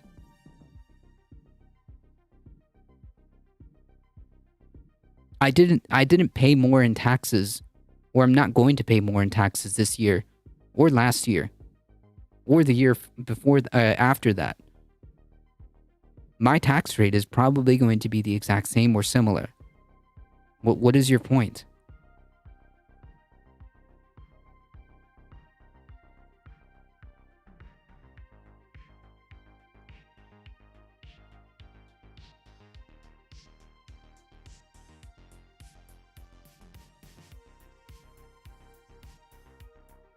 Anyways, because Republicans and because conservatives decided that even the most minimum amount of crumbs are just not okay, there's going to be a large portion of these loans going into default, and that's going to be a problem in and of itself.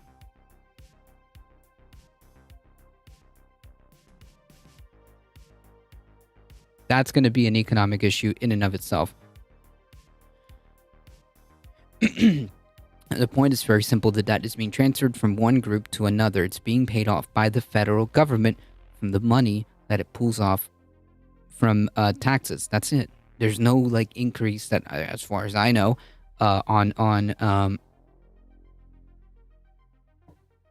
on taxes to pay this. And now, are they going to propose to raise taxes? Sure.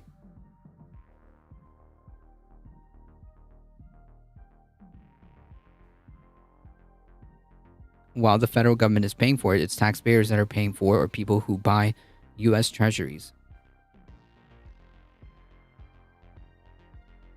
Taxes will likely not be raised. Okay. Exactly. So what's your point? Wouldn't that mean that you would have extra money to put in the economy?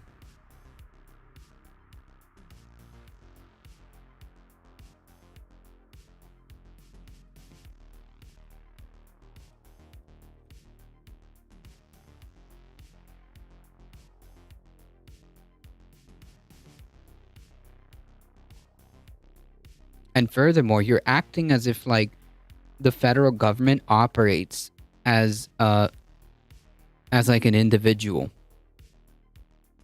You're acting as if like the federal government, the way they run their stuff is like the same thing as like an individual running a checkbook. The debt just vanishes, money taken out of the system, which is a good thing. Yeah, like anytime you have some type of debt jubilee or debt relief, it's always a good thing.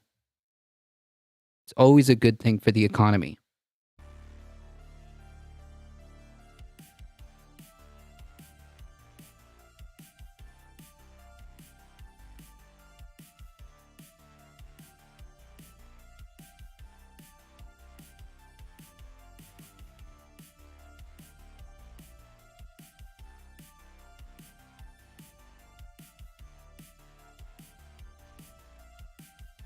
Anytime you have a debt jubilee, it's always a good thing. In fact, like back then, they used to have like,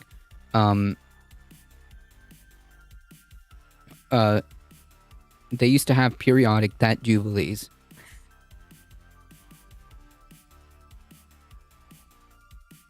Way back then, way back when.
If the student loan forgiveness program didn't have any impact to the federal budget, why was it scored then? The answer is because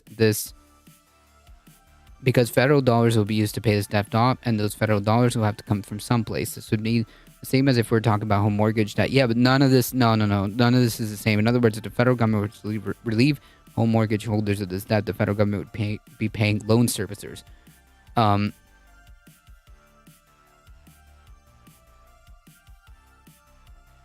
Unlike other types of debt, federal debt is just money removed from the circulation, or rather lack of circulation. Federal student loan debt is just a huge tumor on the economy.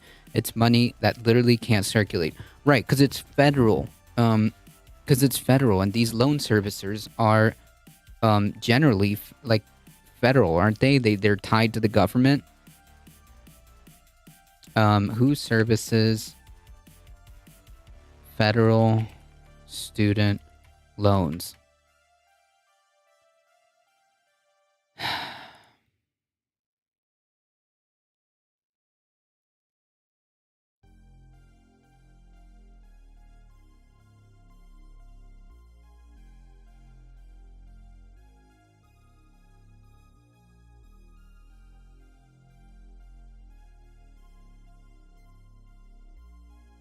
Let's see.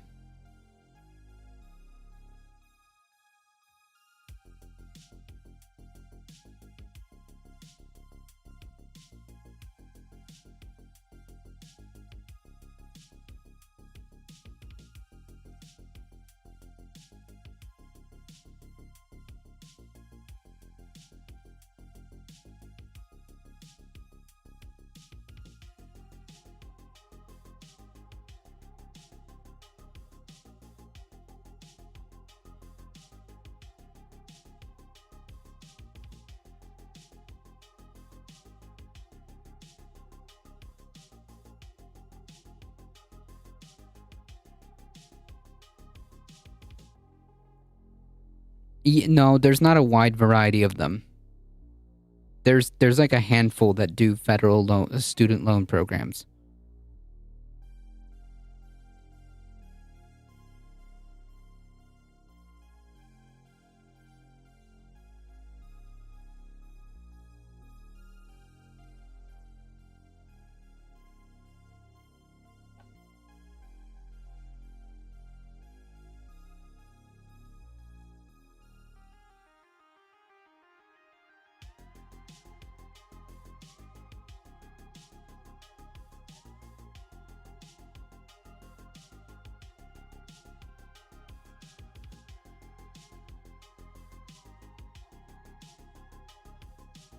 I'm trying to find out if Moella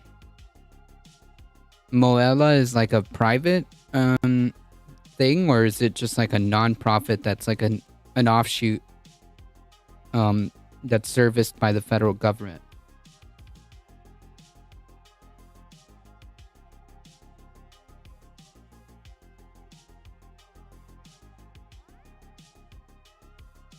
Because, like, there's a difference between, like, who holds that debt, because it's to the federal government, right? The federal student loan is really,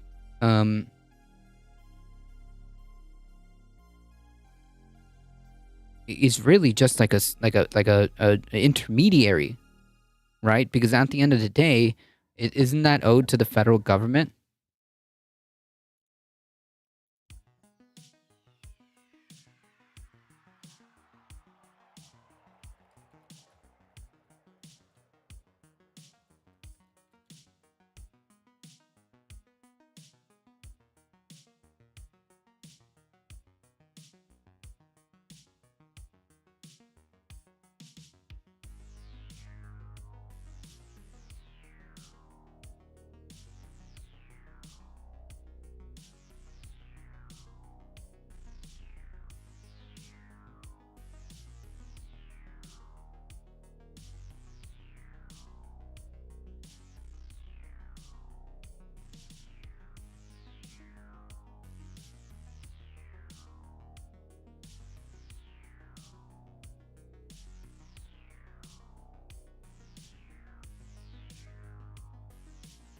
Outstanding consumer debt in the U.S. reached $4.6 trillion in June of 2022. That figure represents an increase of nearly $1.9 trillion since 2010. The main culprit is student loans, which the federal government effectively monopolized in a little-known provision as the Affordable Care Act in 2010. So this is owned by the federal government. Prior to this Affordable Care Act, a majority of student loans originated with a private lender, but were guaranteed by the government, meaning the taxpayer foot the bill if the student borrower defaults. That's how it used to be. In 2010, the Congressional Budget Office estimated only 55% loans fell into this category compared to about 93% today. So, yeah, this is all effectively debt that's owned by the government. So what Maple Leaf Dragon is saying makes more sense than what you're saying.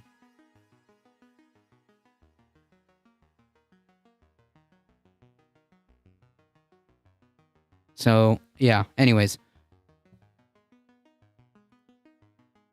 I defer to my original statement.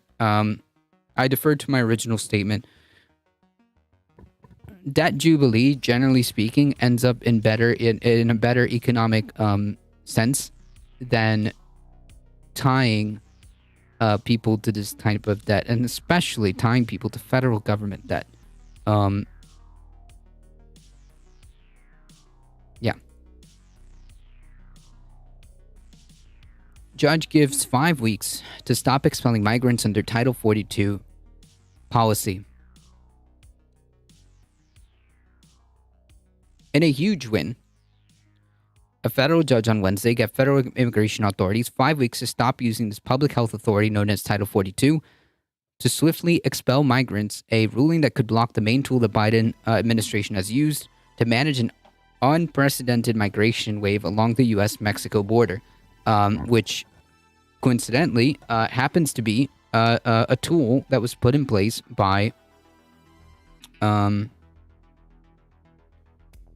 the Trump administration.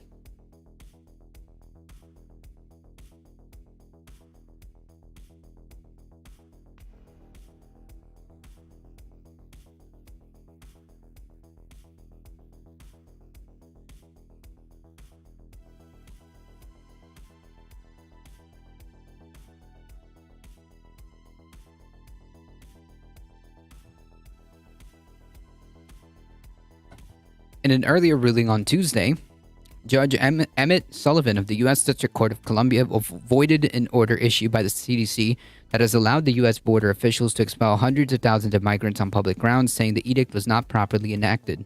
First issued by 2020, first issued in 2020 by the Trump administration at the onset of the coronavirus pandemic, Title 42 policy relies on the 19th century law designed to stop the introduction of contagious diseases in the U.S. Migrants processed under Title 42. Introduction of contagious disease in the U.S. Migrants processed under Title 42 are not allowed to request U.S. asylum and instead are summarily expelled from the country. So it's another way of just simply telling migrants,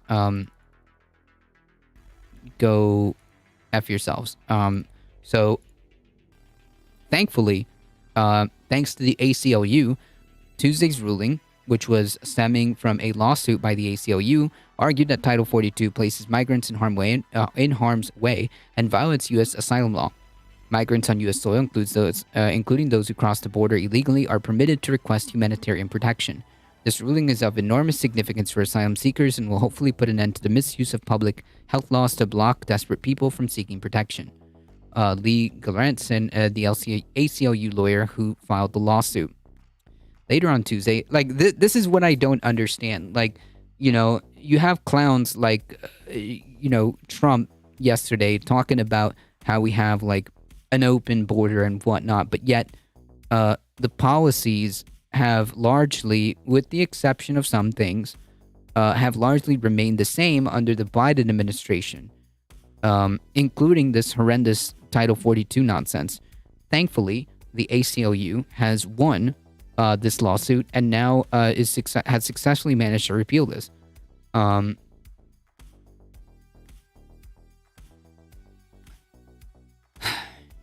This transition period is critical to ensuring that the DHS can continue to carry its mission to secure the nation's border and conduct its border operations in an orderly fashion, the Justice Department lawyers wrote, referring to the Department of Homeland Security. Sullivan granted Biden's administration request on Wednesday. He wrote that he did with great reluctance because the ACLU did not oppose it and because the government said it was designed to make operational adjustments to comply with this ruling. Sullivan said his order halting Title 42 would take effect on December 21st at midnight. In his 49-page opinion on Tuesday, Sullivan has said he determined that the Title 42 policy was arbitrary and capricious in violation of federal administrative law that governs regulation. He said the CDC failed to properly explain the rationale for authorizing an unprecedented expulsion authority as opposed to implementing a less drastic measure to mitigate COVID concerns such as vaccinations and monoclonal antibodies. Sullivan said that the CDC failed to consider the harm to migrants subject to expulsion, citing reports warning that migrants could be prosecuted, otherwise victimized in Mexico and elsewhere after being expelled from the U.S. It is unreasonable for the CDC to assume that it can ignore the consequences of any actions it chooses to take in pursuit of fulfilling its goal, particularly when those actions include the extraordinary decision to suspend the codified procedural and substantive rights of non-citizens seeking safe harbor. After continuing the expulsions for over a year, the Biden administration in April announced Title 42's termination, citing improving pandemic conditions. But through a separate lawsuit, a coalition of Republican-led states, Republican-led states convinced a federal judge in Louisiana to stop this termination. When it appealed that ruling, the Biden administration has continued to heavily rely on Title 42 as a border management policy amid record number of migrant apprehensions along the border. It also recently expanded border expulsions to deter Venezuelan migrants from entering the U.S. unlawfully. In fiscal year of 2022, which ended September 30th, the U.S. officials along the southern border stopped migrants at nearly 2.4 million times, the highest annual tally on record. Over 1 million of those encounters with migrants resulted in them being expelled under Title 42.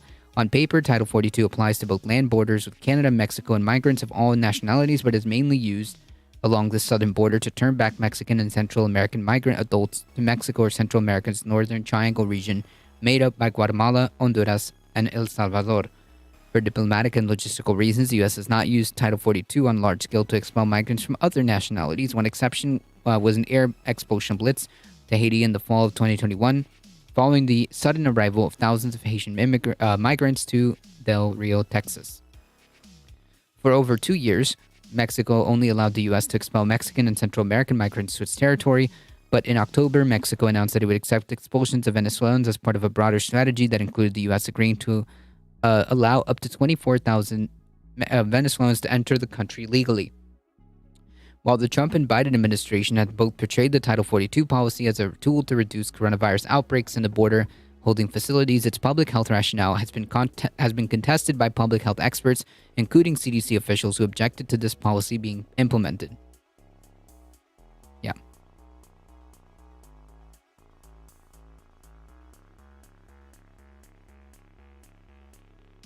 So, cool. A little bit of good news. Little bit of good news.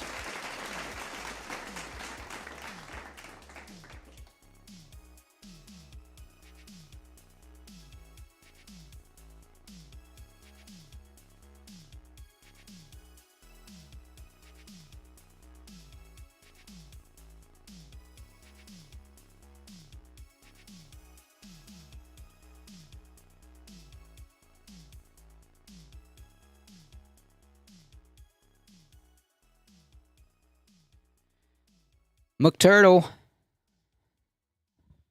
Senate GOP.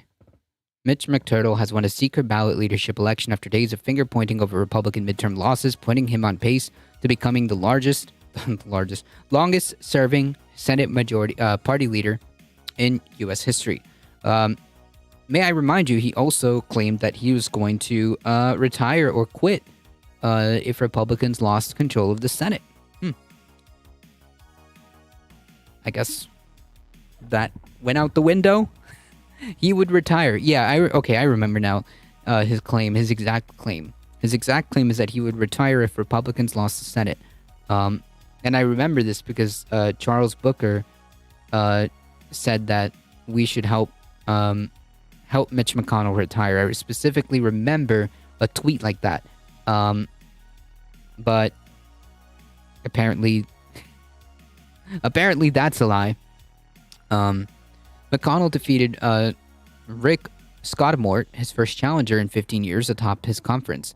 McConnell won this party leadership vote from 37-10-1 and said at a news conference he was pretty proud of the results. I don't own this job. Anybody who wants to run for it can feel free to do so. Yeah, sure. I'm not in any way offended by having an opponent or having a few votes in opposition.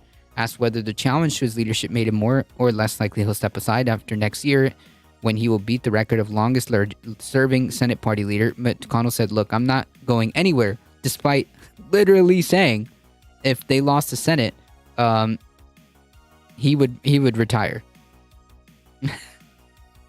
Whatever, dude. Senate Republican Conference Chairman Senator John Barrasso of Wyoming had formally announced a slate of GOP leadership positions following the election, including the Republican Senator John Thune, who would continue as whip. Montana Senator Steve Daines will replace Scott as the chair of National Republican Senatorial Committee. And the Senate GOP campaign arm, Iowa Senator Joni Ernst, will become the next policy chair, replacing Roy Blunt, who's retiring at the end of his term. West Virginia Shelley Moore Capito will become the GOP's conference vice chairwoman. The fight for Senate GOP leader underscored the discontent brewing among Republican senators who failed to win back the majority despite the favorable national political environment.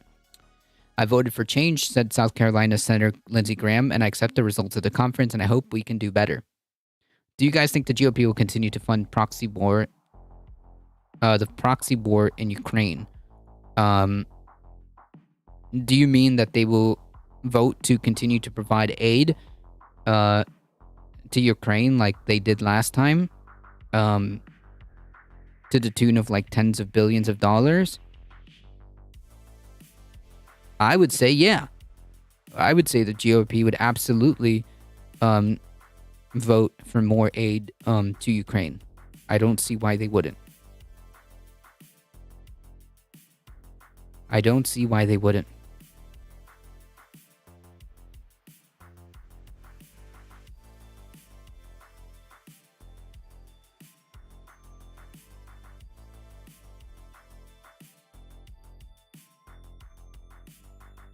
Many in Congress have stated otherwise. Yeah, but at the end of the day,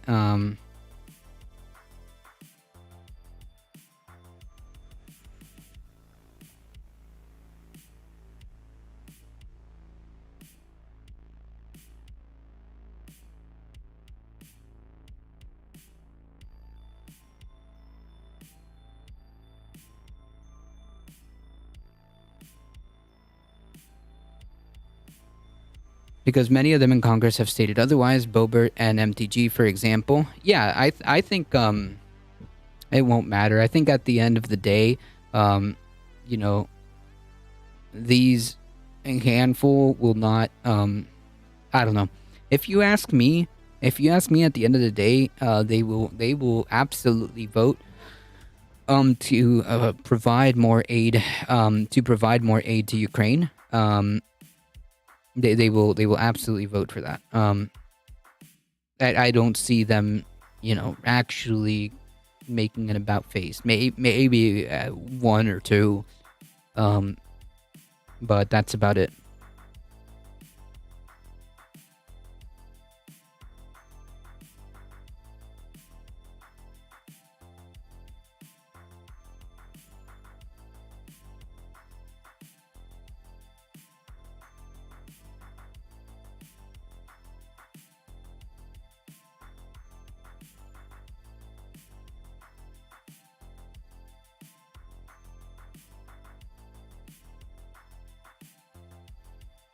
I don't see the GOP supporting Biden's agenda, but we will see. Now, I don't see them supporting most of his agenda. As I always see it, as I always understand it, there's always money.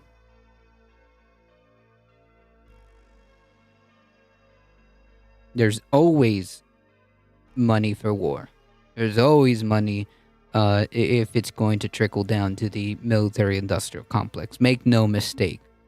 If it can benefit the military-industrial complex, it really doesn't matter what party in that regards, in that specific regard. But this is a conflict that was kicked off by Biden. What? No. This was not a conflict that was kicked off by Biden. Not in the least. You mean it was a conflict that happened under the Biden administration at the very, well, I would say earlier parts of the Biden administration. Yes. But no, I don't think that Biden kicked this off. Are you talking about the war in Ukraine? No. That's not remotely I don't think that's how that happened. I'd be curious to hear how Biden had anything to do with this. Did Minsk 1 and 2 not exist? I don't even know what the relevance is to that at all, given what that would play out and Biden's role in this. I'm just curious. A peace deal as Biden could have pushed for. Well, I guess we could have done a lot of things, but it doesn't mean that Biden kicked this off.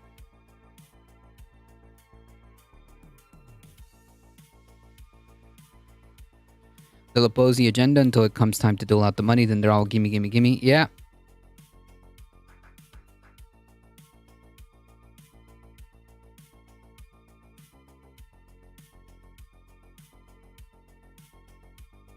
Peace deals Biden could have pushed for. Maybe you're right. Maybe you're right. If you want to make the criticism, that we could have maybe perhaps pursued a different path, or maybe perhaps we could have been better at pursuing a foreign policy that would have led to the aversion of this conflict, maybe. Would Putin take that? That's the question. Would Vladimir Putin, given that hypothetical, would Vladimir Putin take it? I don't know.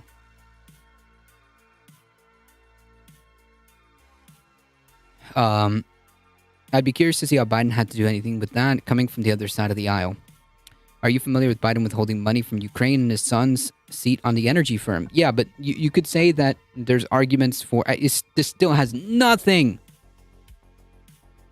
to do with Biden, with the claim that Biden kicked this off. This conflict was kicked off by Biden. You could make an argument that, hey, maybe you could ask questions in terms of like corruption, but like, yeah. If you were to tell me that I found evidence that of Biden corruption, okay, yeah, I would you know, I wouldn't be exactly surprised Pikachu face, right? Biden talked to the president of Ukraine in 2014 with this whole civil war kicked off. Okay, that's still not evidence as to Biden kicking off this conflict. Like, that's the chain of events that led to this conflict is Vladimir Putin making the decision to cross over. That's what kicked off this conflict. That's what kicked off this conflict. Plain and simple. Biden, actually, when did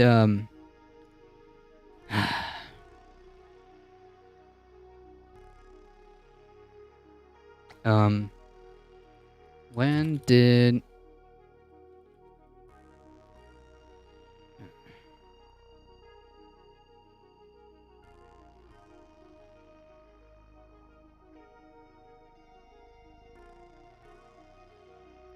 Trump really likes the authoritarian leaders like Putin? True. He misled the president while actively kicking off a right-wing coup. I don't think that the chain of events happened that way, but even if I were to grant that, because I'm not 100%, familiar as to the chain of events, but even if that was true, I don't know how that means he told Putin to move troops into Ukraine. That doesn't make any sense, even if that was true. I don't personally join decisions of Biden, and even if the Ukraine Biden scandals are all true, it wouldn't be anything to go to war. Right? Yeah. Like even if like that was true, then you would make the accusations of corruption, which, okay, fair enough, but that still doesn't explain Putin's decision to cross over. Like it was his decision.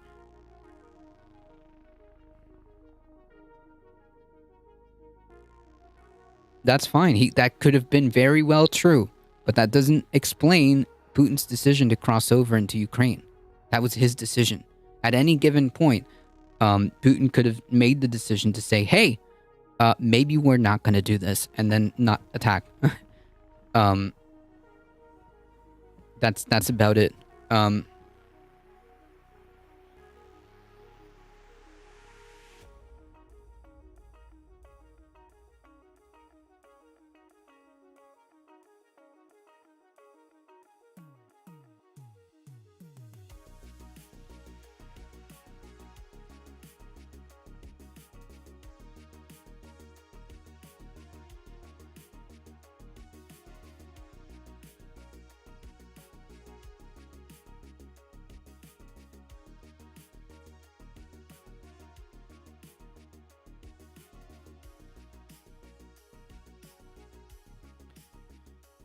The U.S. chose a new leadership that is not a passive measure. Okay. Again, you might be right, and I will grant, for the sake of like not spending the time to figure out how things happened, where and who and when.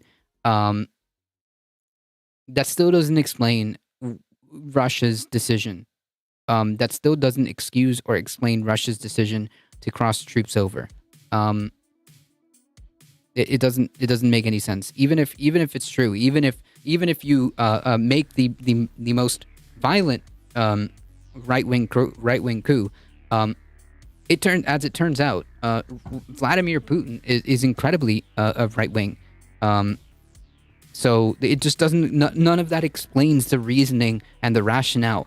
The point is, Putin wanted to expand his borders. He's the one that made that decision unilaterally in his head. He made that decision. That was his play, and now this is where it is. So as much criticism as you can levy about U.S. foreign policy and whatnot, and God, you can spend hours about that, and maybe there is some truth to what you're saying. I'm not sure, but I don't need that, because at the end of the day, it doesn't explain that. It doesn't explain why. So Putin, what? So there's a new leadership in Ukraine, and that affects Putin. How? Ukraine was never in any position or capacity to do anything.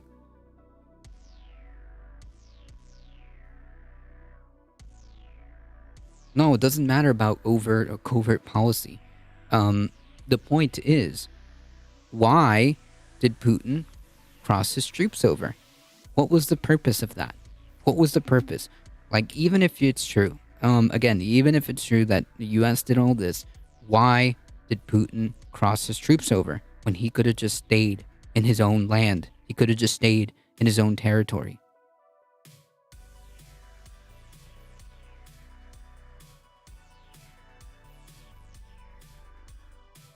It doesn't make any sense. Why?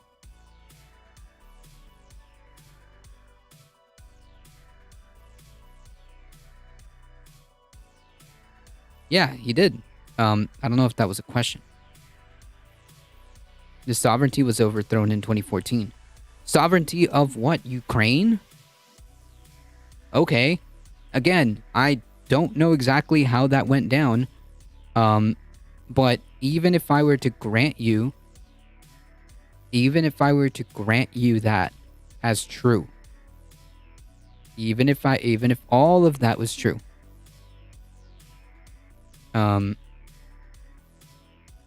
even if all of that was true, it still doesn't answer the question. Why did then Putin decide to invade? It was weird. I mean, he was a rock of a leader for the longest time, and then this, so I was thinking it had to do with the people around him pressuring him, and he was tripped out. I was tripped out when all this started. Yeah, I mean, it could have been, or it could have just been him. He just might have had grander plans.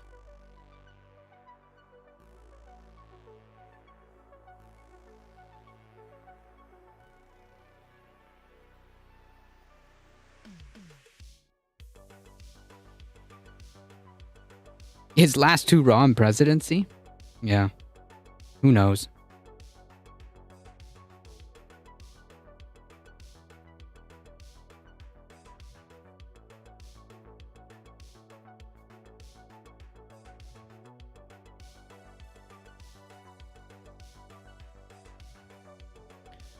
Why do you think the Western media doesn't report from Donbass? But they do, though. You can see what's happening in the Donbass region.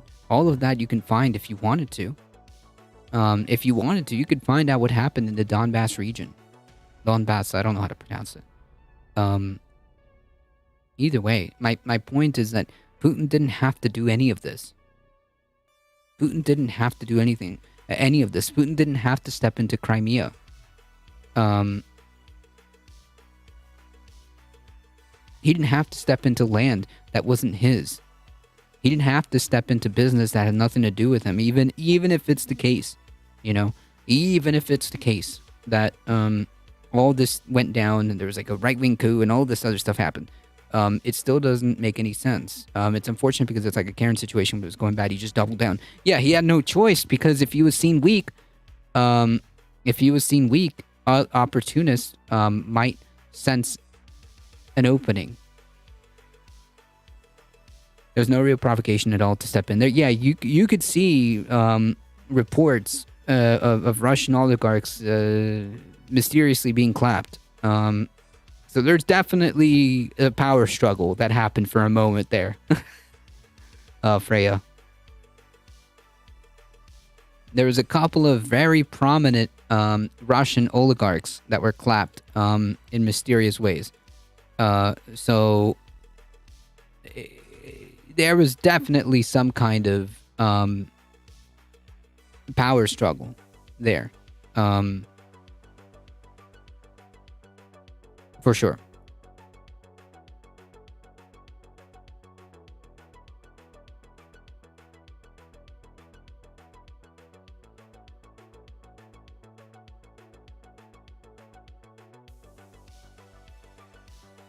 How's it going for you? I still think it has something to do with the recent NG reserves discovered in and around Ukraine. They were large enough to threaten Russia. Oh, natural gas reserves that were large enough to threaten Russia Petrograd. The U.S. has lies so much I have a hard time taking what they say at face value. You don't have to. You don't have to. You don't have to at all. It's just a matter of like simply asking questions. Because like even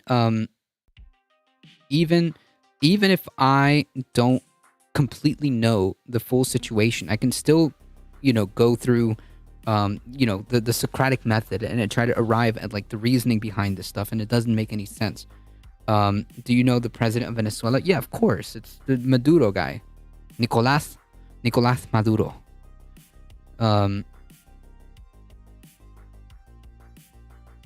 But even then, like Ukraine's main export is food, isn't it? It is grain. Isn't Ukraine like third largest grain producer? But the U.S. recognizes Juan Guaido? No, I don't think officially they or do they? Actually, I'm not even sure anymore. I know there was like a big brouhaha about that. About that. I think it was like mostly like GOP people trying to be like virtue signaling.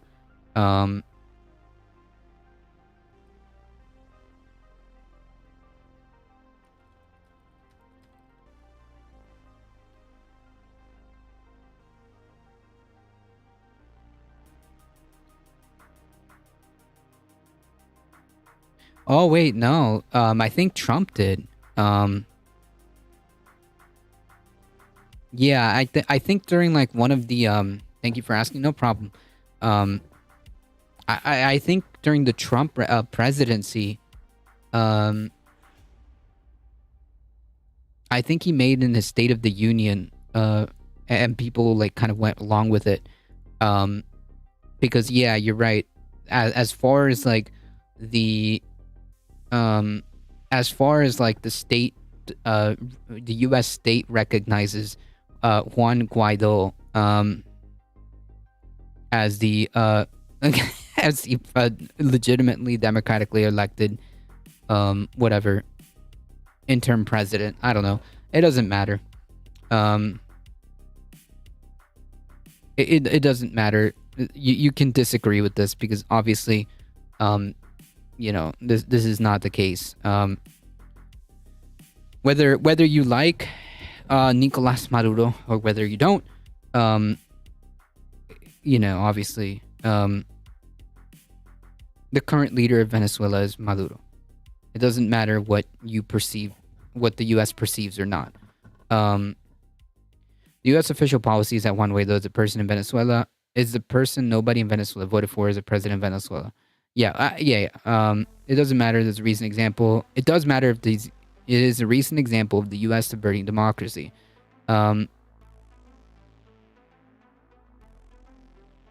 It's more like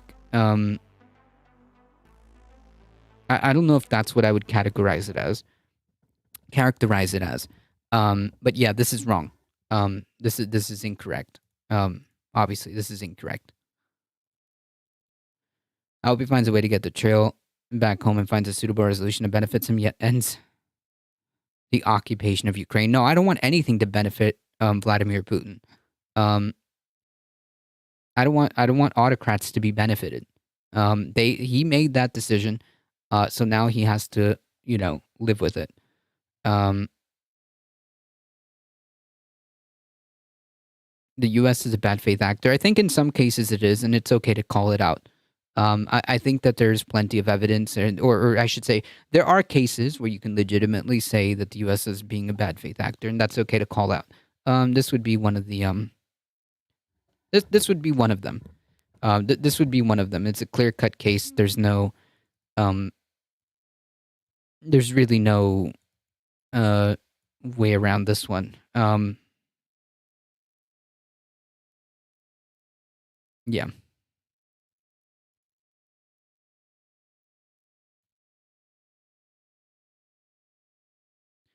Why did we jump to help so fast? I didn't know we have to. Oh, did we have to? Wait, who? Help who? The Ukrainians?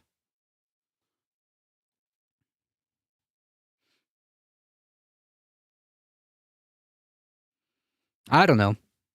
I don't know because everybody has their own theory and perspective. Some people is to say to stick it to the Russians. They consider the Russians an enemy, and if there's a way to weaken the Russians, then so be it. Some people think it's to feed the military-industrial complex because obviously somebody's got to sell those weapons. There we go. Just like Maple Leaf Dragon said. Some people think... these could all be true to a certain degree. Yeah, it just depends on your perspective.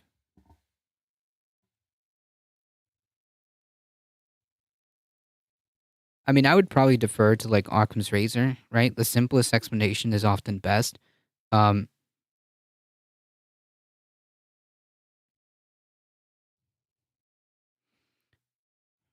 It is both feasible. It is both plausible that there is weapons to be sold, while having some misplaced sense that you have like a moral superiority, to think that you're doing the right thing or something like that in the name of democracy while you're selling weapons. It's possible that you can simultaneously hold these things, and it's possible that we could be doing it for both reasons. I don't know.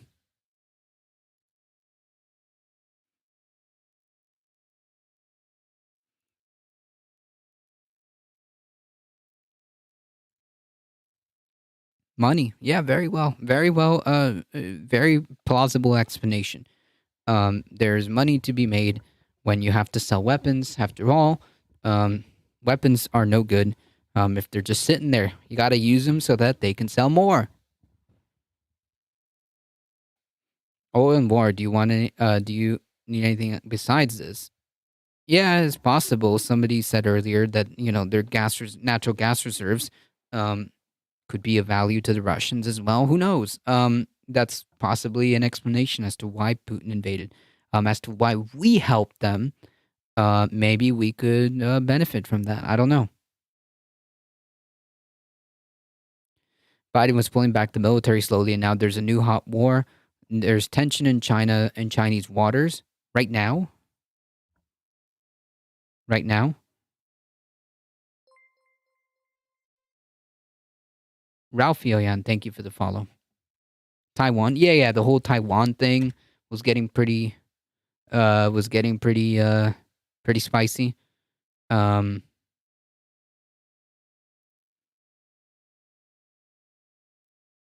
The whole Taiwan thing is getting pretty spicy. Like the last thing we need really is a conflict between China, and the U.S. because like nobody wins that one.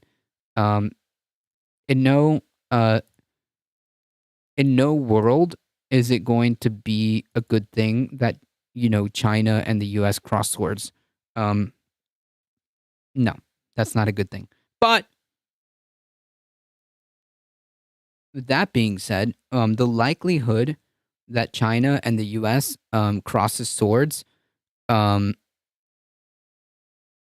is very unlikely, simply because of how interconnected the two massive economies are. And this is just like, this is about as good of a deterrent as anything. So the chances are slim that we would end up crossing, swords. It just wouldn't make any sense to anybody. Nobody would want that. China wants to stay out of conflicts. I mean, I think both of us would want to stay out of conflict with each other. That's just basically, my take on it is mutually assured destruction. I don't think you're a bad person, but fall victim to atrocity propaganda like Naira testimony. I have no idea what that is.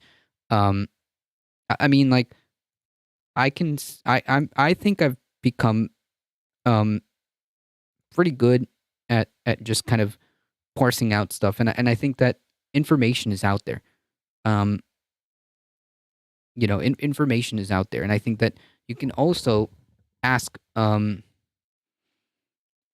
questions. You can also use like the Socratic method to kind of just like run through some of these things. Even if you're inexperienced with foreign policy like I do, like I am. There are genuine people that care about the well-being of others, especially on the left. I think so. I think that's a pretty accurate general statement. Domestic infrastructure is being delayed somewhat because of foreign supply lines in the U.S. needs to be defended. To the U.S. need to be defended, and multinational corporations almost always get what they want. Yeah. Well, yeah, because of capitalism. The problem here would then be capitalism, right? We've allowed capitalism to kind of just put ourselves in this position.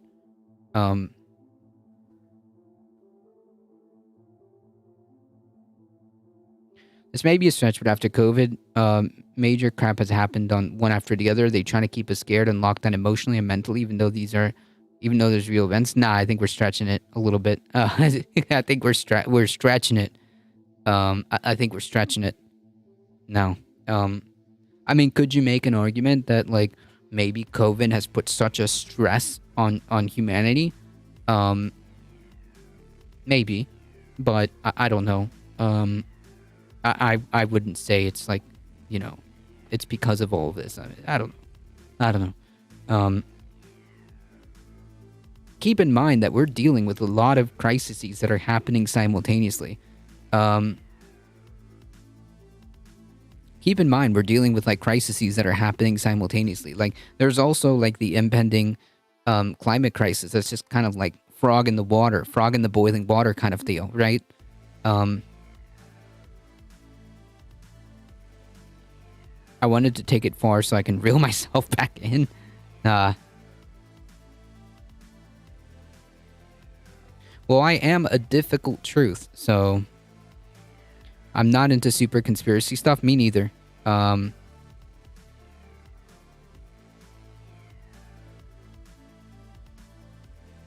Agenda 2030 isn't really a conspiracy anymore. What is that? What is Agenda 2030?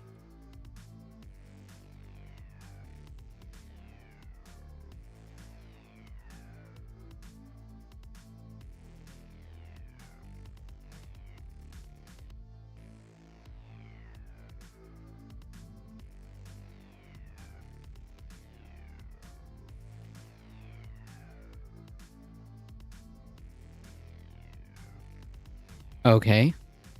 This is about as milquetoast as you get. This is like the UN statements.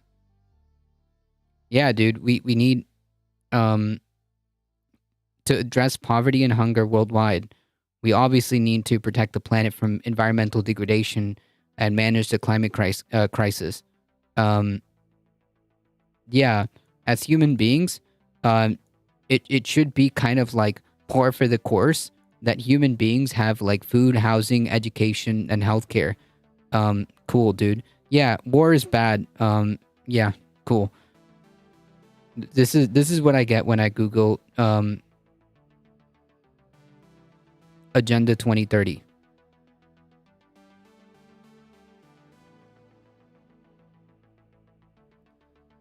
Yeah, I don't have active links, but if Ralph is okay, you guys can talk to each other.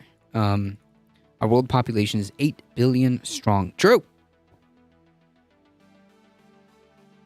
Or I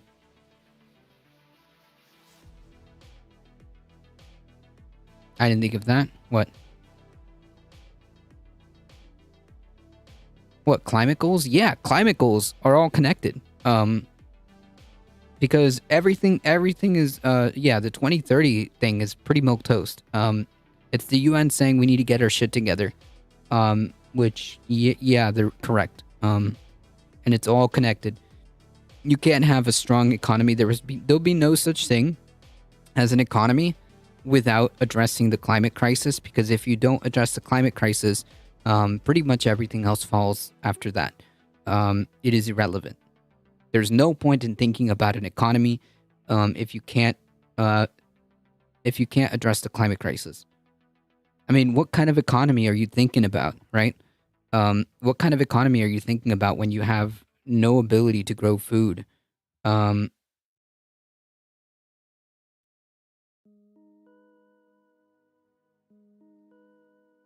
No food or find water. Or certain places are just completely uninhabitable.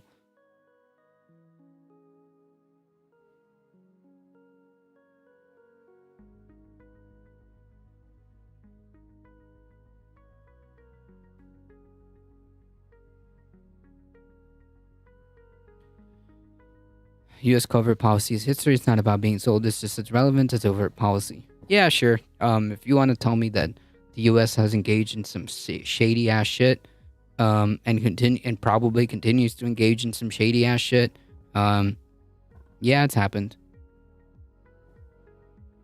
Let nature take its course, but it's not though. Are you talking about climate change? No, nature isn't taking its course. That's the problem.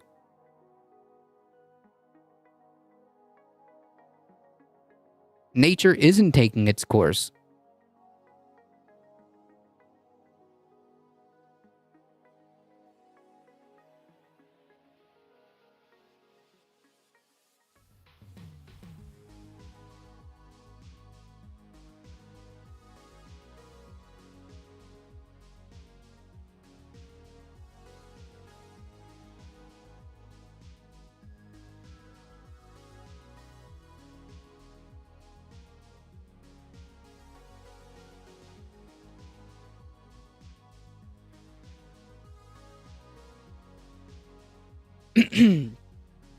Yeah. So if you're talking about climate change, no, nature isn't taking its course. We're effing shit up so bad, that we've effectively destroyed. Okay, that was weird.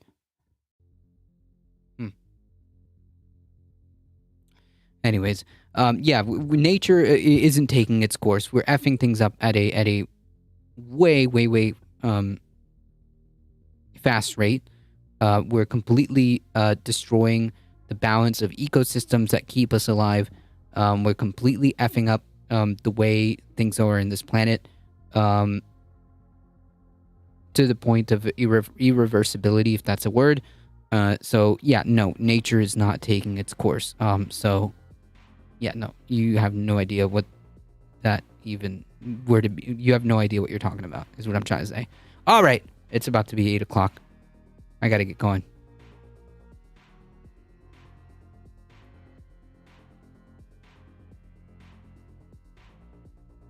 All right, folks. We gotta get going. It's almost 8 o'clock and I'm starving. If you guys enjoyed the content, thanks for the back and forth. Yeah, of course. I'm always willing to engage. If you guys enjoy the content, don't forget to hit the follow button. It really does help us out. I appreciate all the support. Thank you for all the subscriptions, the biddies, the follows, all of that. I was here. No, I know you're here, Mayhem Hippie. I appreciate that. I know you're here. Thank you. We'll be back tomorrow, 5 p.m. Eastern Time. Don't forget, if you guys want to keep up with the channel, head on over to the Discord. And, of course, if you guys want to support the channel, it really would help us out if you go to the YouTube channel and hit the subscribe button. If you can, or if you haven't done so already, and you want to support the channel, feel free to hit the big red subscribe button on the YouTube. It really does help us out. Spread the word far and wide. We are here Monday through Thursday. Tell everybody you know and bring a friend. Monday through Thursday, 5 p.m. Eastern Time. As always, please stay safe. Please take care of each other. I love you all, and I hope to see you guys in the next one.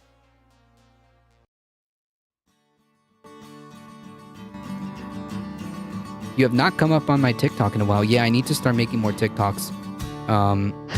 Especially now that,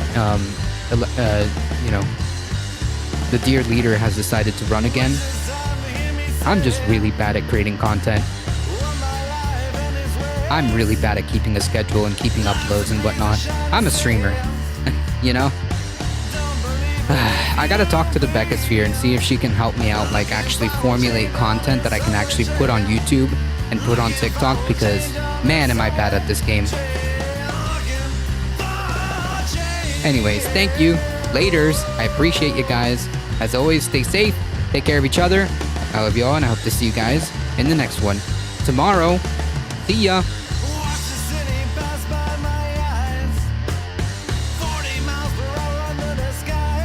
Thanks for the brain. I appreciate it.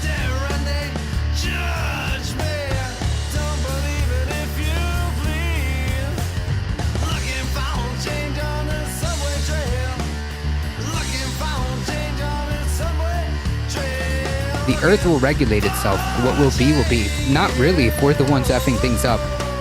You're making no sense. Alright, folks, we're heading out in 5, 4, 3, 2, 1.